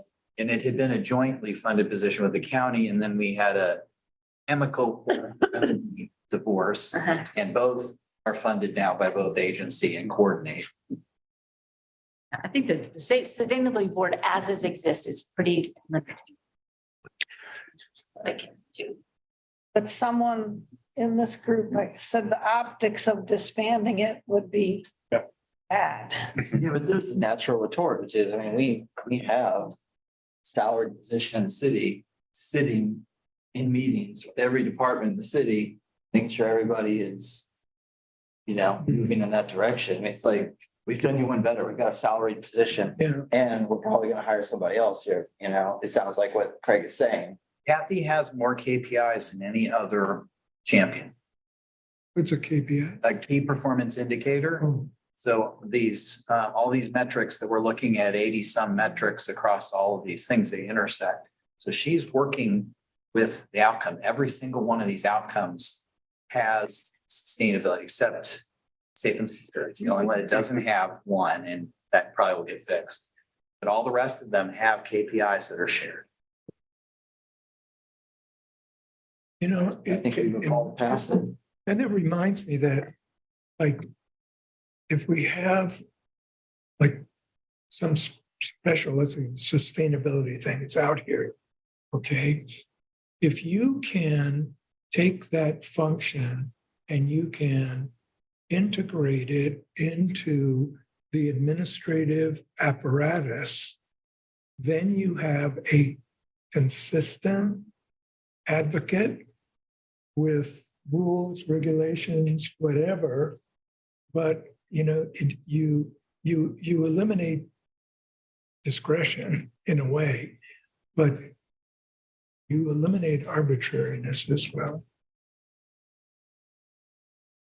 I just think institutionalizing sustainability is is really, that's what we want to do. We want to institutionalize. Yeah, I It's can't, out there. as like an external community advisory board, trying to give specific recommendations or take specific actions when so much of the work has to be done internally during every process that the city does, and that board is not able to, be involved in the day-to-day. Like I understand why. I mean, there has been like the struggle with that group feeling like they haven't been able to take action or make an impact. But I definitely, with optics, I definitely do think there needs to be an obvious push towards making it more internal and so talking about the fact that the group seems to focus on specific issues. I mean, that could be another situation where the city staff person could put together a task force or operational group get on a specific issue, because these specific topics do come up, and so that might be a more appropriate way to actually address those. And bring on some technical expertise for particular issues. Yeah. Sticks. So. I have something else other than sustainability. What do you got? If we're not, if we're, I don't want to move past it. No. No, I think This is all under this unmistakable identity. So, and I'm not, don't take this the wrong way. I'm just playing devil's advocate here. So we're saying TGT is disbanded, Public Incentive Reviews Commission is disbanded, Sales Tax Audit Committee and Special Alcohol Fund. So what separates TGT and Cultural Arts Commission? And I think Cultural Arts distributes out less money than TGT does annually, correct?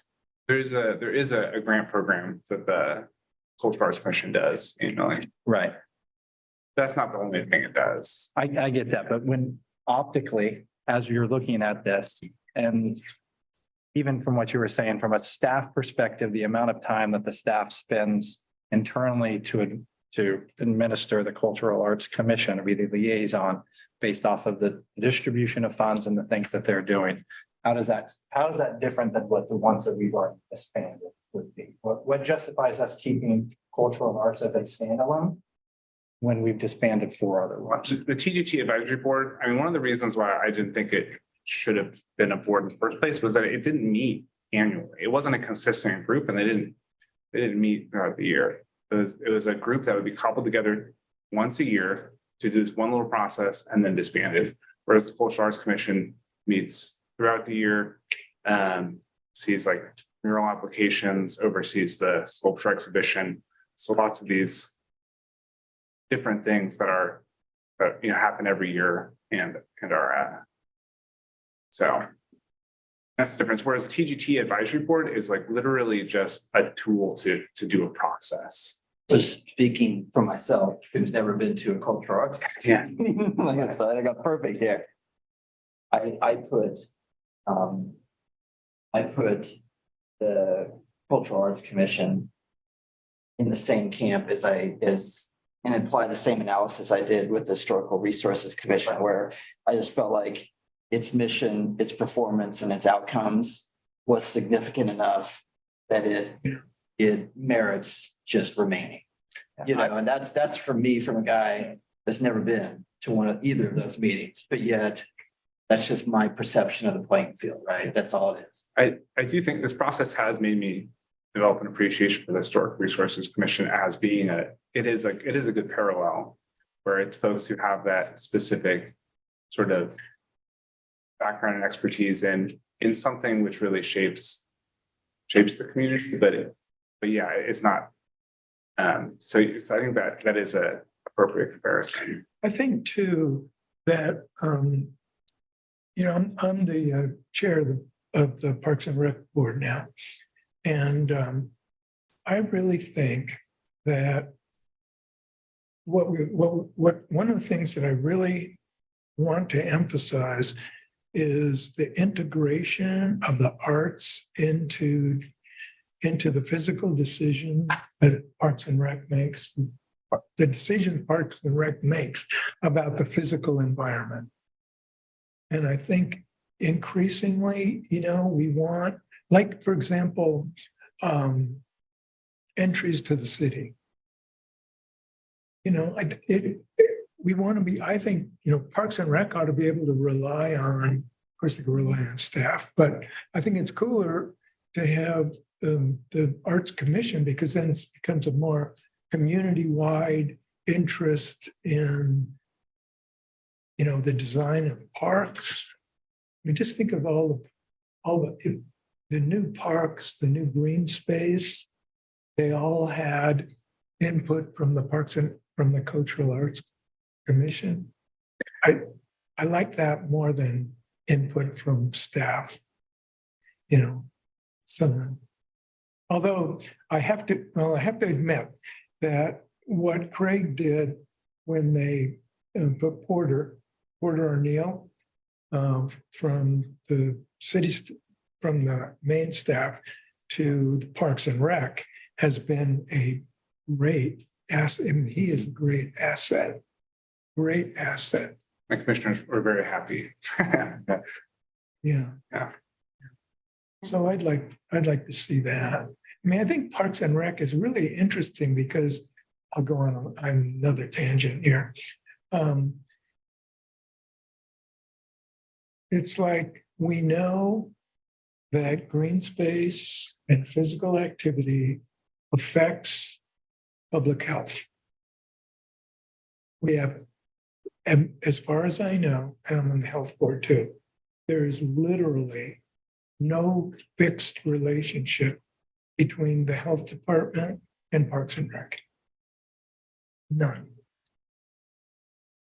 There are occasional connections, but so, I think Parks and Rec can actually become, almost like a center of various kinds of outreach that really create a more integrated community. I throw a staff perspective into the mix. So Johnny, you've mentioned communications and community engagement a few times and, lots of opportunity there. We're expanding where we can. For this year's budget, we aren't able to fund our internal services at any higher of a rate. So we're not going to expand in any dramatic way that you're going to notice overnight, but we'll make incremental progress. Unmistakable identity is a place when we talk about leverage for communications or community engagement, leveraging unmistakable identity to be what makes Lawrence attractive, what makes it a place where people want to live. That's our parks, that's our arts, that's our culture, that's our events. From a staff perspective, if we can get unmistakable identity firing on all those cylinders and really helping tell that story and helping show what's wonderful and beautiful about this community, that could be just a huge benefit to our internal services who work on communications and something we've been trying to do. But I think there's opportunity here to further those connections and to really lift all of us up as we strive to really tell our story to the world, to our community members. Rethink some of the responsibilities and functions of the Parks and Rec Board. Which I think could happen when it's put together under this one category. So I'm still an advocate of combining cultural arts and Right. Parks and Rec with whatever else comes up. I mean, I feel like we've talked before about trying to keeping the two separate, but then in the recommendation we make, talking about the process, recommend that there is like some sort of, I don't know if it's annual, biannual summit where the groups do get together. There definitely is like some overlap as far as talking about like, put a sculpture in green space. I think fundamentally, when you're looking at Parks and Recreation, it is, and recreation's right there. It's about recreation. Things people do recreationally in their free time. Whereas the Cultural Arts Commission is really about more about expression. I mean, I don't actually like to exercise. I like to ride my bike. But riding a bike isn't like a form of expression or connecting with, you can do it with other people. And it's good for your health, all these things, but it's not a form of expression. And I feel like that's really the difference between the two. They're both things, arts and recreation are both things that people do in their free time. And it's important that we prioritize those in the community because people want to live somewhere where those are prioritized, but they ultimately achieve different goals and then people like to do both of them. I don't think having one group necessarily makes sense. I think it's great that the Parks and Recreation Advisory Board has a representative from the Lawrence Skateboard Association on as a member. But the expertise of that individual versus expertise of somebody who puts together Free State Festival every year are very different. So I think it does have to do sort of like you're talking with Historic Resource Commission, that level of expertise, even though neither of these boards, I don't think Parks and Recreation Advisory Board has specific seats. It's not like the Skateboard Association has a specific seat. But the fact that those folks are represented and can give input on, things that are relevant to their interest, I think is important. And combining the two, I feel like the representative who puts on the Free State Festival is not going to have that much input or want to sit there meeting talking about installation of new skate ramps or whatever. I think there is a fundamental difference between recreation and expression, and the folks who feel like they have an interest in advising those things. So What I was so we said that Sustainability Advisory Board is being done by an investment within the city. So I think that in itself is a reason to keep the Cultural Arts Commission by itself. I was just trying to play devil's advocate. yeah. I don't think we have a representative of the city that we can say staff member is going to take on all the roles and responsibilities that the large Cultural Arts Commission or the Arts Commission, the Cultural Arts Commission is currently doing. So from an optics perspective, why keep Cultural Arts Commission without, as opposed to the TGT? We don't have someone that's doing that as an investment by the city. So Cultural Arts should stay as a commission, as a standalone commission. I think the sustainability And being, whether we combine the two of them, the fact that I'm not right. sustainability is a commitment that runs through everything is also, I feel like, a big part of Right. that. And just having one board, which is supposed to oversee a commitment through all of the, I mean, we're reaching a point at which we don't really have any boards for the commitments. I think it's because we can take out sustainability. Let's just do public Yeah. review, incentive review commission. If we want to use that as a comparative. Staff has the capabilities of doing that. They're skilled, they know it's going to the city commission anyway. But we don't necessarily have that same person within the city currently doing cultural arts. Like City of Salina has invested 3 staff positions within the city for cultural arts. We don't necessarily have. To that order. Right. So that would be a counter argument of why we would keep this Cultural Arts Commission if that's what Porter's task is. How is that any different than Public Incentive Review Commission? That's to me, it is the difference between having an outcome area versus a commitment, where the commitment is. what use Public Incentive Review Committee that you don't have to do with sustainability. Any one of those that we did get rid of Public Incentive Review, we're pulling inside because staff has the capability of doing that. Sure.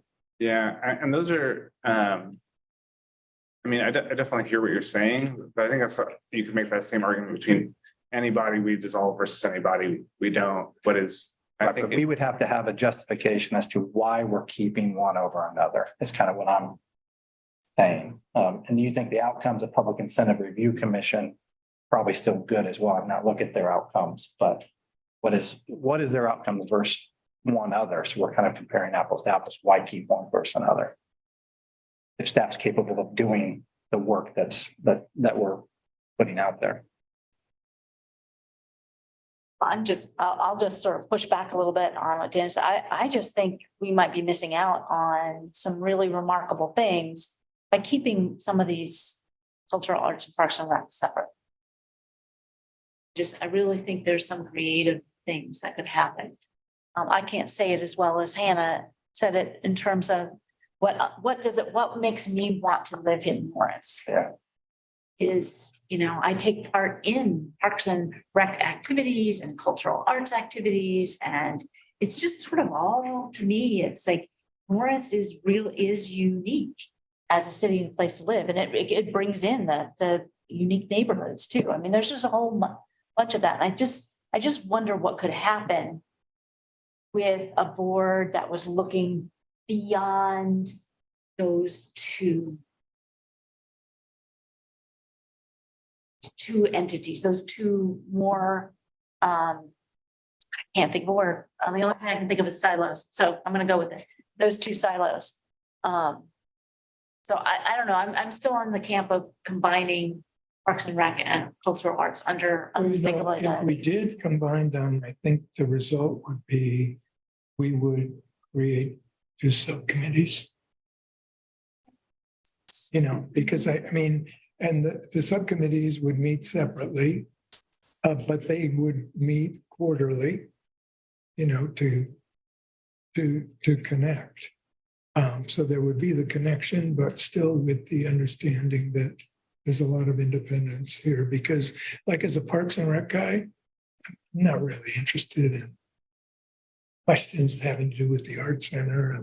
It's kind of like the Army and Air Force, just they have the same end goal in mind. And, the end goal of Parks and Rec and end goal of Cultural Arts Commission is, you know, quality of life in Lawrence. That's the end goal, but they're attacking it from different directions, you know, and they're both, you know, the metrics I put out, you know, their mission, their performance and their outcomes are such that I don't have to go to the meetings and know that they're out there. Like that's how they get a recommendation from me. I think that they should remain. I totally hear what you're saying about combining them and looking for synergies.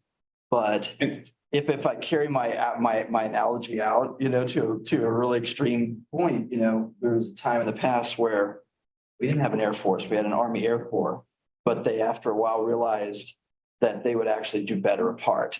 So Army Air Corps got separated out and made the Air Force. And they got, you know, and here we are today. Like, I think they do better on their own. That's just mine. I also think the fact that Porter is the director for the arts, actually, I don't know if the position is director, but he's the arts guy. But he works under Parks and Recreation. I feel like that staff level of communication that happens can help to create some more of this cohesion. And I mean, for me, if it's whether it's there's a combined board that meets so often and then subcommittees that meet so often, or separate boards that meet so often, and then, you know, an annual or, you know, biannual, whatever, intentional collaborative meeting, I think both those kind of achieve the same result of increasing like that communication. And for me, I think it's which of those is going to result in more staff time, which of those is going to result in a harder time recruiting people to serve on the boards. So it's a little bit, it becomes like a gradient. I've honestly, personally, I feel like I'm gonna have a much easier time recruiting people to serve on an arts and culture focused board than a joint board. I talk to people. I'm sure there are people who are as interested in sports stuff as they are in art stuff.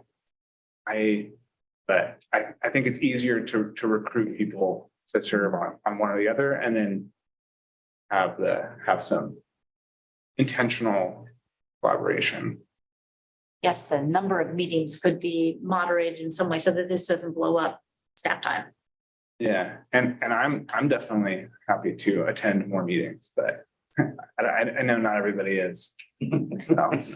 As you have another meeting. in 35. I got 35 minutes. Yeah. Yeah, your bona fides are. So how are we going to structure this under that? What do people think of the combining two separate committees or this subcommittee model? The subcommittee model is it would be.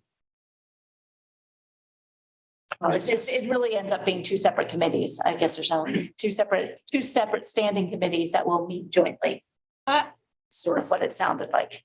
Is there some kind of law about you have to have a Parks and Rec board? Is that a statutory board? Yes. Oh, that was one. That was. Yeah, that's what I thought. Really, Parks and Rec is. Thank you. Seriously? For some reason, yes. Yeah, because people are concerned about health. Really? What I remember. I would not have chosen option A. So the question is whether cultural arts. You know where I think Parks and Rec has to stand. Parks and Rec has to stand. Right. And Parks culture and is the Rec. question is cultural arts. When I was a little kid in the 50s. I think having Porter as an employee of the Parks and Rec Department So many drownings. makes me feel more comfortable with two standalone, as Porter is kind of the bridge between the two. It's a thought. But I don't know that. if we're talking beyond just the moment in time in which Porter is here, is that position, is his position has a title of arts? What's his position? Title. It's Assistant Director of Parks and Recreation. For the arts. So as long as that position is a position, you have a bridge between those two Yeah. commissions, that you have some synergies of thought. But if they're two independent boards, I think you lose out on what you're talking about, having that a larger thought. I don't think subcommittee is something that we've talked about wanting to propose as subcommittees. Well, I think structurally, though, it kind of looks like what we did under the first one there, where there would be those two committees under unmistakable Lawrence, but they would be standalone. That's kind of what it looks like. I don't see any difference between that and a subcommittee. So. So it would look like the first column. Is that the feeling of this group? That's my feeling. Yep. Jerry? Yeah, Okay. I can go with that. So then we just have a question mark category. Yes, then we just have the question There's marks. only three that have not been, they're not like, Well, I think we've kind of hinted that sustainability would be in a red. Yeah, yeah. but yes, those are the last of them. Yes.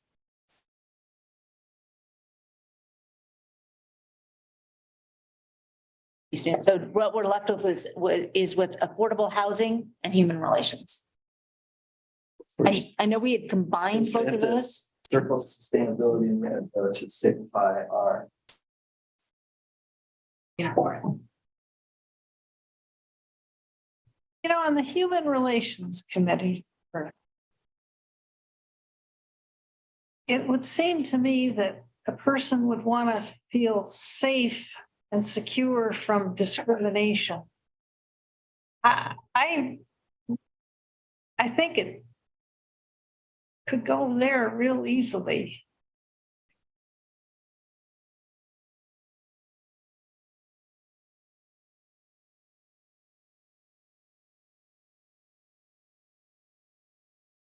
Agree with that.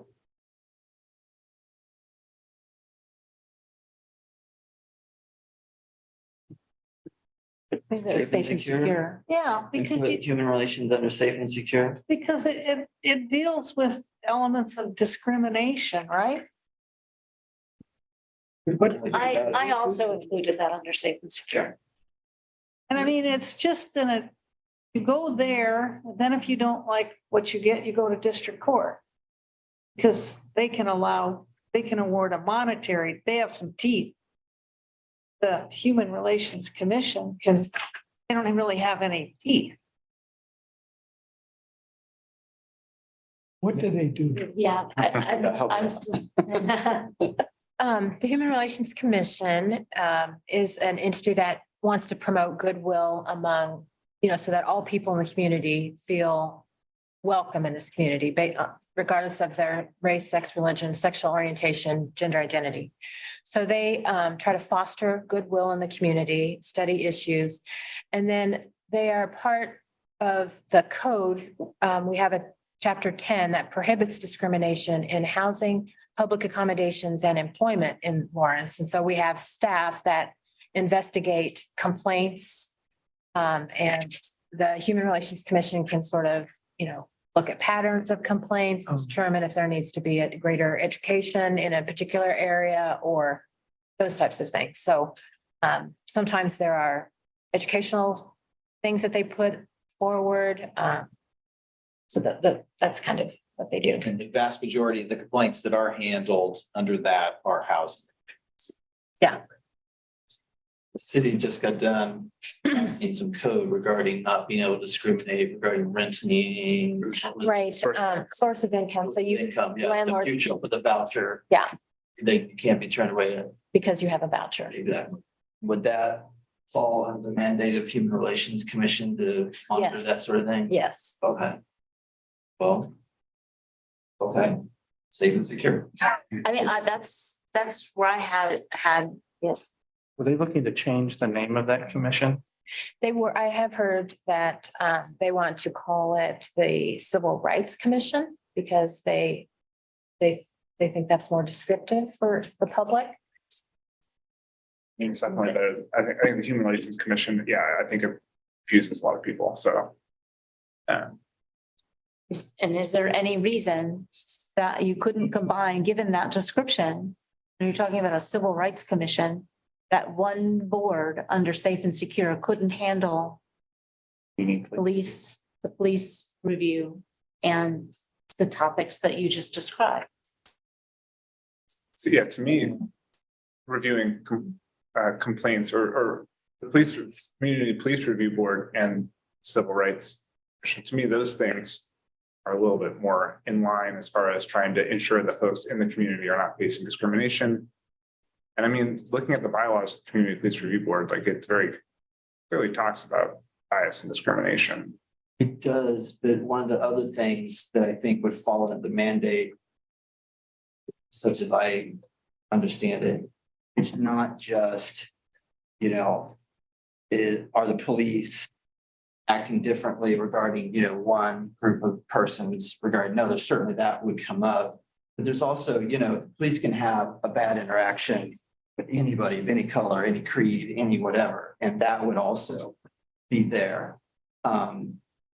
So there's gonna be some overlap, but there's also would be some things that, you know, the police review board. It wouldn't necessarily fall under that civil rights. Well, civil rights is such a broad term. Yeah. Everybody has civil rights, but The idea that you would go to that one civil rights review board if you felt like your civil rights had been infringed in any number of arenas. I see it, I definitely do. I just, if I, you know, in a perfect world, if I were going to create a community police review board, there would be some other technical stuff that I would want them, these citizen members to be aware of, to be able to be conversant in. But I see it. I see where you're going. It could work, I guess. I'm supportive. Um, And one of the things that the Community Police Review Board has really seemingly been upset about is a lack of scope to their work. So this would be, I mean, by combining the two, it would be a much wider scope. Which, and honestly, I feel like a lot of these things, I think when you're looking at folks who feel like they are being discriminated against, like it cuts across. It's not necessarily one's, there's, you know, patterns, and it is sort of community wide. So No, human relations under, So are you saying those can be standalone then, or they're like the others, they are combined. Combined. combined? They're combined. Yep, under. Okay. Okay. And that leaves Ahab. Dan, we got 25 minutes. You want to say your piece on affordable housing? I've already said my piece on the end. what's your piece? Which seems like there's a lot of staff resources. Money is. Oh, Correct. So right after After Ahab, people it's apply for it. Ahab and the trust fund. I guess we should add that because it is actually technically two separate things. I So mean, it is just one. But there was They the do. thought, we had it in the draft. Yeah, it's that's true. Pulled apart. So, Yeah, they do distribute money. Yeah, I think. yeah. so, But they also do advocacy. Yeah. right. But what, Craig, was there an end to that, to the trust fund? Was like, there's a sunset on that? Yes, it was a 10-year authorization. We're 5 years in. 5 years. Okay.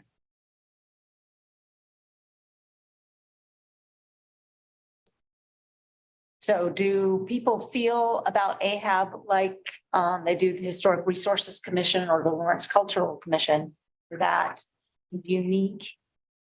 And So somebody help me bring me back to where I need to be, because maybe I'm chasing down a path that is useful. But like I All paths are useful. like I was throwing out earlier, seems like the city is really staffing up the facility deal, you know, with people without housing, people who need affordable housing. Seems like that commitment is going up before our eyes. So with that amount of staff resources and commitment available, so where does they have fit into that orbit? What sounds like a lot of staff resources sitting there. Well, And to give, Monetary resources yet to have identified a lot of the hiring that needs to be done, so. Do not have all the people that we need yet, but my proposed budget does put a lot more resources. so that's the fact that it isn't populated yet the way you foresee it being. Would that be an argument for keeping Ahab, or would that be? Well, I mean, you're really for the most part, you're respecting the way our organizational structure has been, you know, built around the strategic plan, or we've gone from legacy to this new structure. And, you know, we still have a police department and a fire department. Those are not going to be combined in any near future, but they're both co-champions of safe and secure. So I would say our housing initiatives division is what will likely mostly become the new department. And that was probably going to be a report from planning to an assistant city manager. So right now it's under one of the many things that the department does. I think you're continuing to visualize that the affordable housing coordinator will stay with planning, because there's a lot of other things besides AHAB dollars. There's all the HUD stuff that filters into there. There's all the actual, building, constructing of the housing. There's all the integration with all the agencies that are doing that affordable housing. So I think the thought is that probably is the better fit, even though there's going to be a pretty strong dotted line to the homelessness department. That helps. So, the housing and homelessness as well, which just is being drafted right now and finalized by the county, the city, and several community nonprofit partners. These investments matter. They really do. They're going to make a dent, but the need is big. It's massive. And that was something that Leah, when she presented in front of City Commission last night, really wanted to drive home, was it's going to cost more, it's going to take longer, and it's going to be harder than we thought. So community, please buckle up for a long ride. So that's maybe something to consider. So until this structure is in place, does AHAB provide really a service to the city in terms of handling some of this work? Yeah, I hope I represent it well and don't violate any confidences, but I had a really good discussion with Leah Roslin about her concerns about splitting the funding. She was very candid and very troubled by that, which you probably heard from the board members as well. In our discussion, she relies on the input of those members. Those are very useful advisors. They're co-creators of the policy work that we're doing on affordable housing, which is very complex. And she values that relationship very much. She just, I think, represented in our discussion, and I agree, you shouldn't have a separate board and commission volunteers distributing money. That should stay together if you're going to have a separate body distributing money. As I talked to her about our discussion, similar to what we had here, we allocate a lot of resources and other things. She could be guiding the resource distribution administratively with the policy advice and direction of this AHAB board. I think she is concerned as a really a department of or division of one. That's it. So she has those relationships, and a lot of the providers in our community sit as board members, because when we started this all up, nobody really knew exactly what it was going to do or be. And so we have these subject matter experts that are actually the providers and sometimes have to recuse themselves because of that role. As I talked to her, whether or not AHAB exists or not, those are still going to be relationships that she's going to be in all of the time, because that's who's doing the work in this community. If whether or not they're a policy board convened, or maybe there's a separate policy board. And so, not to put words in your mouth, it seems like you're applying the same analysis that we used a minute ago, our sustainability person, where we have the staff person that's liaising with every good department within the city, has this 30,000-foot view of what everybody's doing. And it sounds like Leah is in the same spot where she has the ability to watch what everybody's doing, both working on affordable housing, houseless, but also liaising with all these other city departments, planning, city manager, everybody. And so it sounds like she has some ideas she would like to pull all of that in and consolidate even more. Yeah, I mean, I don't know. There is a lot going on there. And And it isn't just Leah, you know, Danny Walters is also important part of that team. And so, yes, they're trying to do a lot of important work and we have been successful, by the So way. is that an argument for saying sunset Ahab? You know, I'm trying not to push too hard. I think the money thing, I've made the case and I think you've kind of bought into it with, we allocate a lot of resources. We can be successful in allocating resources to get a really good outcome. Of whether it is from one source of funds or general fund or utility fund, I think we do that and we can be very transparent in the way that those are being allocated and that they're aligned with the strategies that are built by the strategic plan. Where I think we get high value from community members is where we have expertise and diversity of perspectives, especially of people that are impacted by or that are doing work in that space, that are, you know, maybe advocates, but maybe more community members who have an interest looking at a whole bunch of and want to do something and help guide that. Those are a nice sounding board. Those are nice. There's 4 right solutions. What's the right one for Lawrence?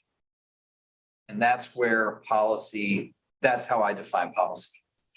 I think we leave it as a standing board until the infrastructure is built to where you feel we can utilize the tax dollars that you're investing in the community. And we leave it as a standalone board under safe and secure.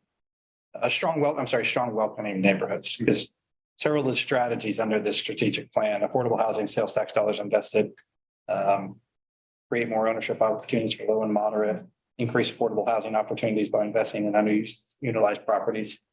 I think it fits very well underneath there. Well, I will trigger some of the discussion you just had with unmistakable identity. There's a necessary intersection of affordable housing strategy and planning commission. There's a lot of important conversations that must happen and that need to be addressed. Same with Historic Resources Commission. Yep. Those 3 need to get together and need to be coordinated. Which I think is, I mean, talking about like trying to make sure that we're really intentional about including what we see as like the road to making this all work. I mean, we could smash them all together, or we could really make strong recommendations on how these things are orchestrated to the point where Historic Resources Commission, our Board of Zoning, Code, Building Appeals, and they have really set in stone expectations for collaboration and interfacing. Yeah. It's either that or smash. And as of right now, I don't feel comfortable smashing those 3. I think the workload is too much to smash all. But I think that Well, those are 2 standalone. They're not Yeah, smashed together. right. But that just what Dan was saying. Yeah. I have a question. So the trust fund is again money that's applied for, right? I mean, people apply for these affordable housing things. It's going on right now. The last one that I saw, the Affordable Housing Board made some recommendations to the city commission. One didn't get any funding because they didn't have enough affordable housing in their 80 units or whatever. But then there was, it took like an hour, I think, between the staff presentations and everybody that got up and spoke. It seemed like, I think this could be done at the staff level, dispersing of the money, because there was plenty of time given to public comment and questions from the commissioners that, and I think from what I recall at the public engagement, the biggest issue was, what about the money? Like always. So I think that it could be handled at the staff level, but I think that people are going to think that there's a lack of commitment there from the city if they disband the board. It's the optics. I think the retort is it's almost overwhelming. You know, it's like, no, we are, I mean, the city is staffing the affordable housing side and the houseless issue. I mean, I mean, it's in the paper every day, practically. I mean, it would be crazy to say the city hasn't really leaned into this. But So I don't think anybody can say that the city is walking away from their commitment. I by know, but disbanding you know, AHAB. Somebody you will, gotta, you but gotta be sensitive to how. somebody it looks. will, but you know, up isn't up in their world, you know? Yeah, but it seemed like, you know, the board or that they just presented all the, and they gave a yay or nay what they thought. But really, it was pretty well dissected by the staff report and the public comment. It went on for a long time. It wasn't just rubber stamp, down you go. I just wonder if it would be valuable to retain that group as we as the city transitions. I agree. And putting that staff together and maintaining those really close relationships. And invite the advice that, I'm sorry, I forgot her name already. Leah is getting. Have we proposed to eliminate that one? Yeah, from what I understand, I'm gonna take off in just a second. I understand kind of where we're landing here, saying 3 separate boards under 6 multiple neighborhoods. Yep. It would be the easy A, B, C, A, B. And the Historic Resources Commission, and then AHAB, those 3. And then under Safe and Secure, we would have what I would feel comfortable just saying would be like the Civil Rights Commission, which essentially is the Community Police Review Board and HRC sort of smashed together. Yeah. And then under Prosperity and Economic Security, we would have 1 board. Under United City, we'd have 1 board combining those 3. Then we have 2 under unmistakable identity, and sustainability is going to be dispersed with a strong emphasis that city staff are incorporating into the everyday work through the position, Yes. which is 1, 2, 3, 4, 7. 5, 6, 7, 8. 8 they have, Parks and Rec is independent. yes, Yep. So that's 8. I think that's looks like what we're ending up with, and sounds fine. Good to me. Those are your parting words. Yeah. Now, Summary. Yeah, good summary. Yeah. Actually, not, I don't know. Those are mine. So everybody take a picture of that board. That's going over here. Yeah. Yeah. And but I think we should take a break and then come back and tackle the next, like what happens next. So, for this recommendation, but I do want to make a remark that we've been sitting here talking about. We've actually, having read and have talked about, used the term disbanding these various committees. And I just want to make a point that all the people that have been serving on these committees have done a world of good work. And I don't want them to feel like this has been a callous discussion. People have really invested in these committees. They've done the work. They've done all the meetings. They've really put their heart and soul into a lot of these things. And I just want to acknowledge that. Because this might seem a little callous, and I want them to think that we are disrespecting in any way the work that's been done. It's just time to reform. The city has the strategic plan. We are concerned about staff resources available and money spent. And so this is just an opportunity to go in a new direction and to think differently. And that is not to discount all the work that these committees have been doing and the people who have staffed them. I just want to say. Well said. Yep, agreed. So let's take a break and then come back and decide what we're going to do next. What time? Like 5 or 3, 4 minutes, just 5 minutes. 5 minutes. I guess you have to give a thing. 5 minutes. Well, thank you, everybody. We've accomplished the first part. Recommending a restructuring of the Lawrence boards and commissions. The next thing that was on the list, of course, we've got 2 things. First, the restructuring, and also the details of the ethics code and the rules and regulations for boards and commissions. The third part then is how do we get from point A to point B, from our existing structure to this new structure, So my question right off the bat to staff is what do you expect this particular committee to do in terms of how we get from this structure to that structure? Because it does seem like that's a lot of bylaw writing potentially, but I don't know what is the expectation of this particular body. We had the discussion earlier today, and I'll just share candidly what my thoughts are. You all have done a tremendous amount of work. Does it feel that way? Yes. I mean, well, and this is hard work, and this is kind of going to be controversial, which we were, I think, alluding to. And you're giving the commission that work so that they have a starting point that helps them digest it, but also to digest the politics of this transition, which I know will be useful.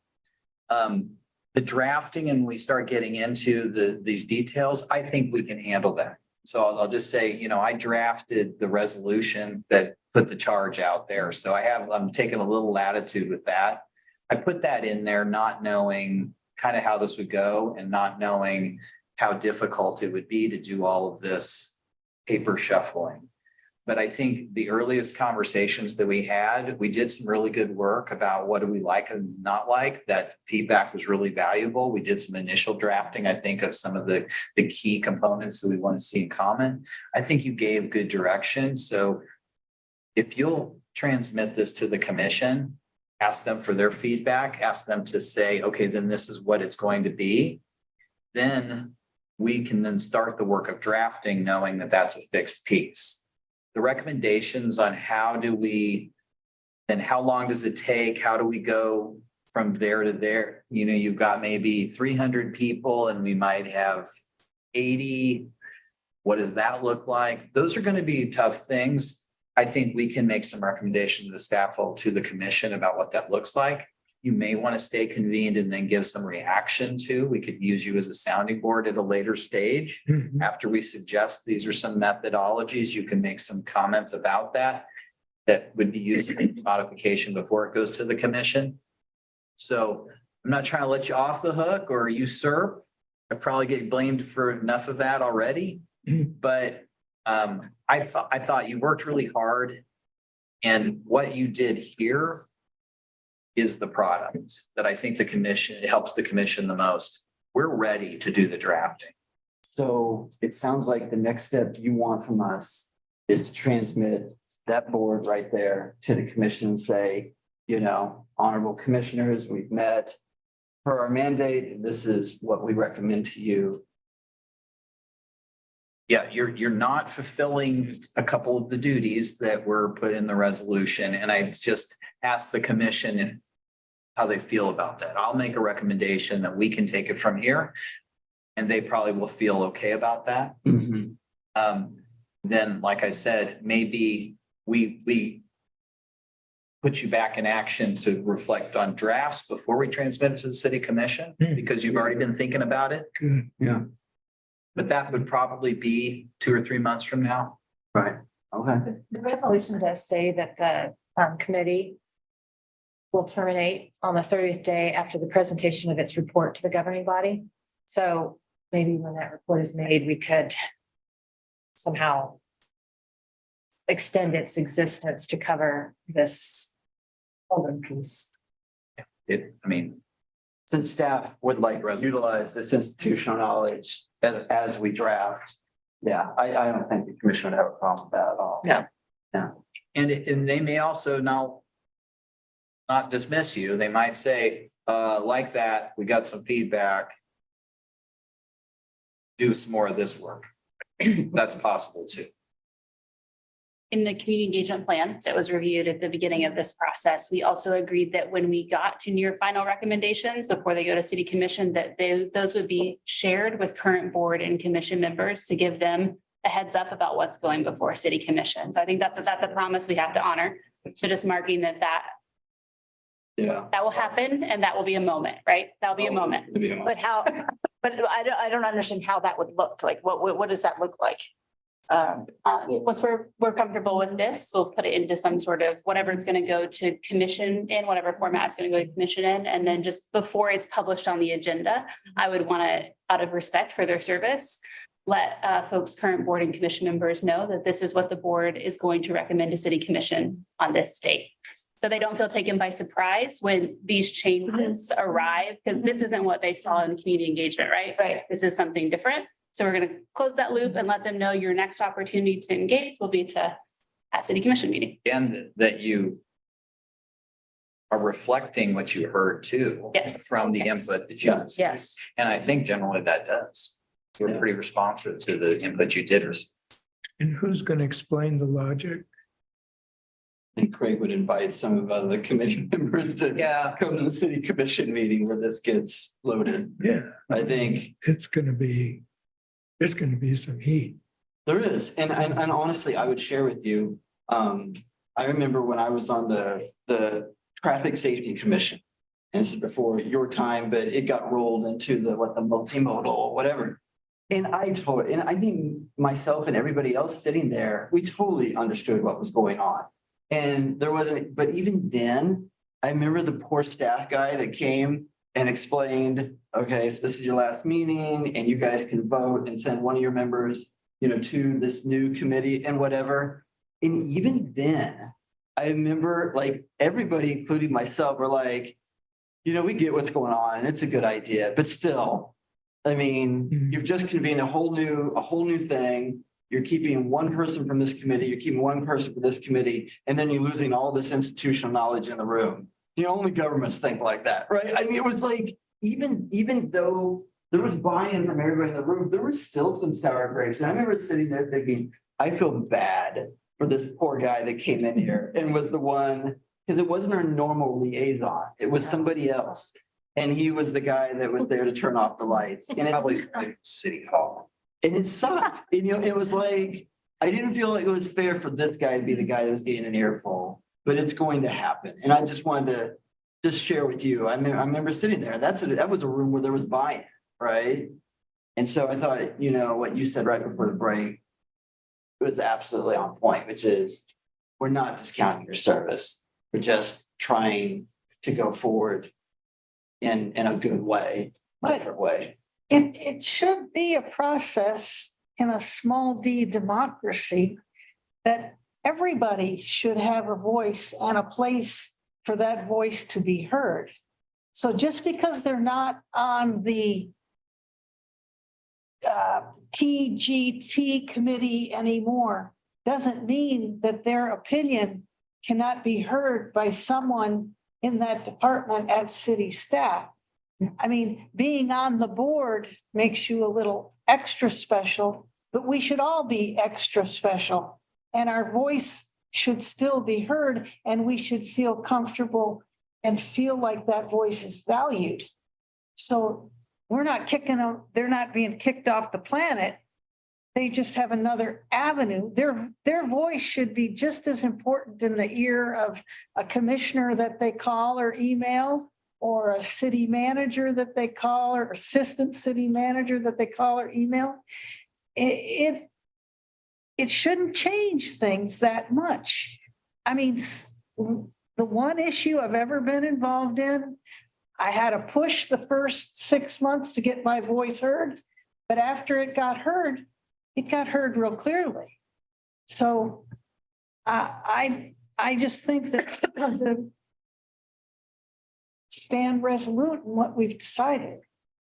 I would say Craig's plan makes sense to me, because I think if we go down a path of designing how to make this work and what these boards look like, and then send that whole package to the city commission, like actually we want 5, there's a lot of work and time on staff on our part that may not be necessary. So presenting them with this, the bones, the framework of what we want to do, what we've come to the resolution of, and then going from there, taking that next step, I think makes a lot of sense. And whether it's at the staff level or it does come back to us, I think this was probably the next right decision. My only question is functionally what's being presented to them. Is that something staff is going to be putting together of accumulation of what the thought process is? Here's what we're doing. Or is that something that we need to do as a committee to write that letter or write that presentation to them? I think like this, the good staff liaison, we will draft something for your consideration, adoption. And so we could just review that through email to say we're okay with that. Can't be by email. That Okay. was, an open meetings violation. So Right. We'd have to have a meeting and convene. Okay. and receive your feedback. Convene like a Zoom meeting or something like that, just to, It'd have to be open to the public though. right, yeah. I'm open to that. Just want to make sure. Is functionally that we the understand. same step? With, Maybe with what you were talking about? I think a lot of the language that gets drafted for city commission will also be useful for our current board and commission members and staff liaisons. Yeah. But we might massage that message a little bit just to help them understand what this change is and how we got here. And again, I just would want, in terms of order of operations, want to make sure that they are given heads up before this is publicly in the newspaper and. Right. Yeah. But that's another letter to that. It's not another convening. Can that be the same? If we're gonna have to convene for the letter that goes to the city commission, can we? No, I meant like a convening with all the. Oh, yeah, yeah. boards No, and no, I don't think we have to do, we just. It's up to this group. It's up to this group.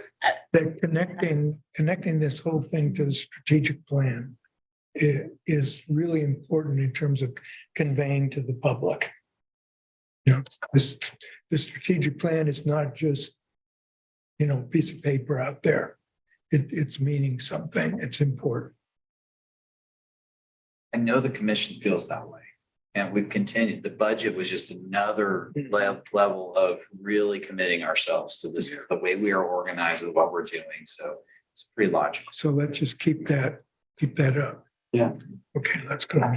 So do we need to we have to schedule a meeting for the letter. When does it The letter. when does it realistically look like we could reconvene for that letter?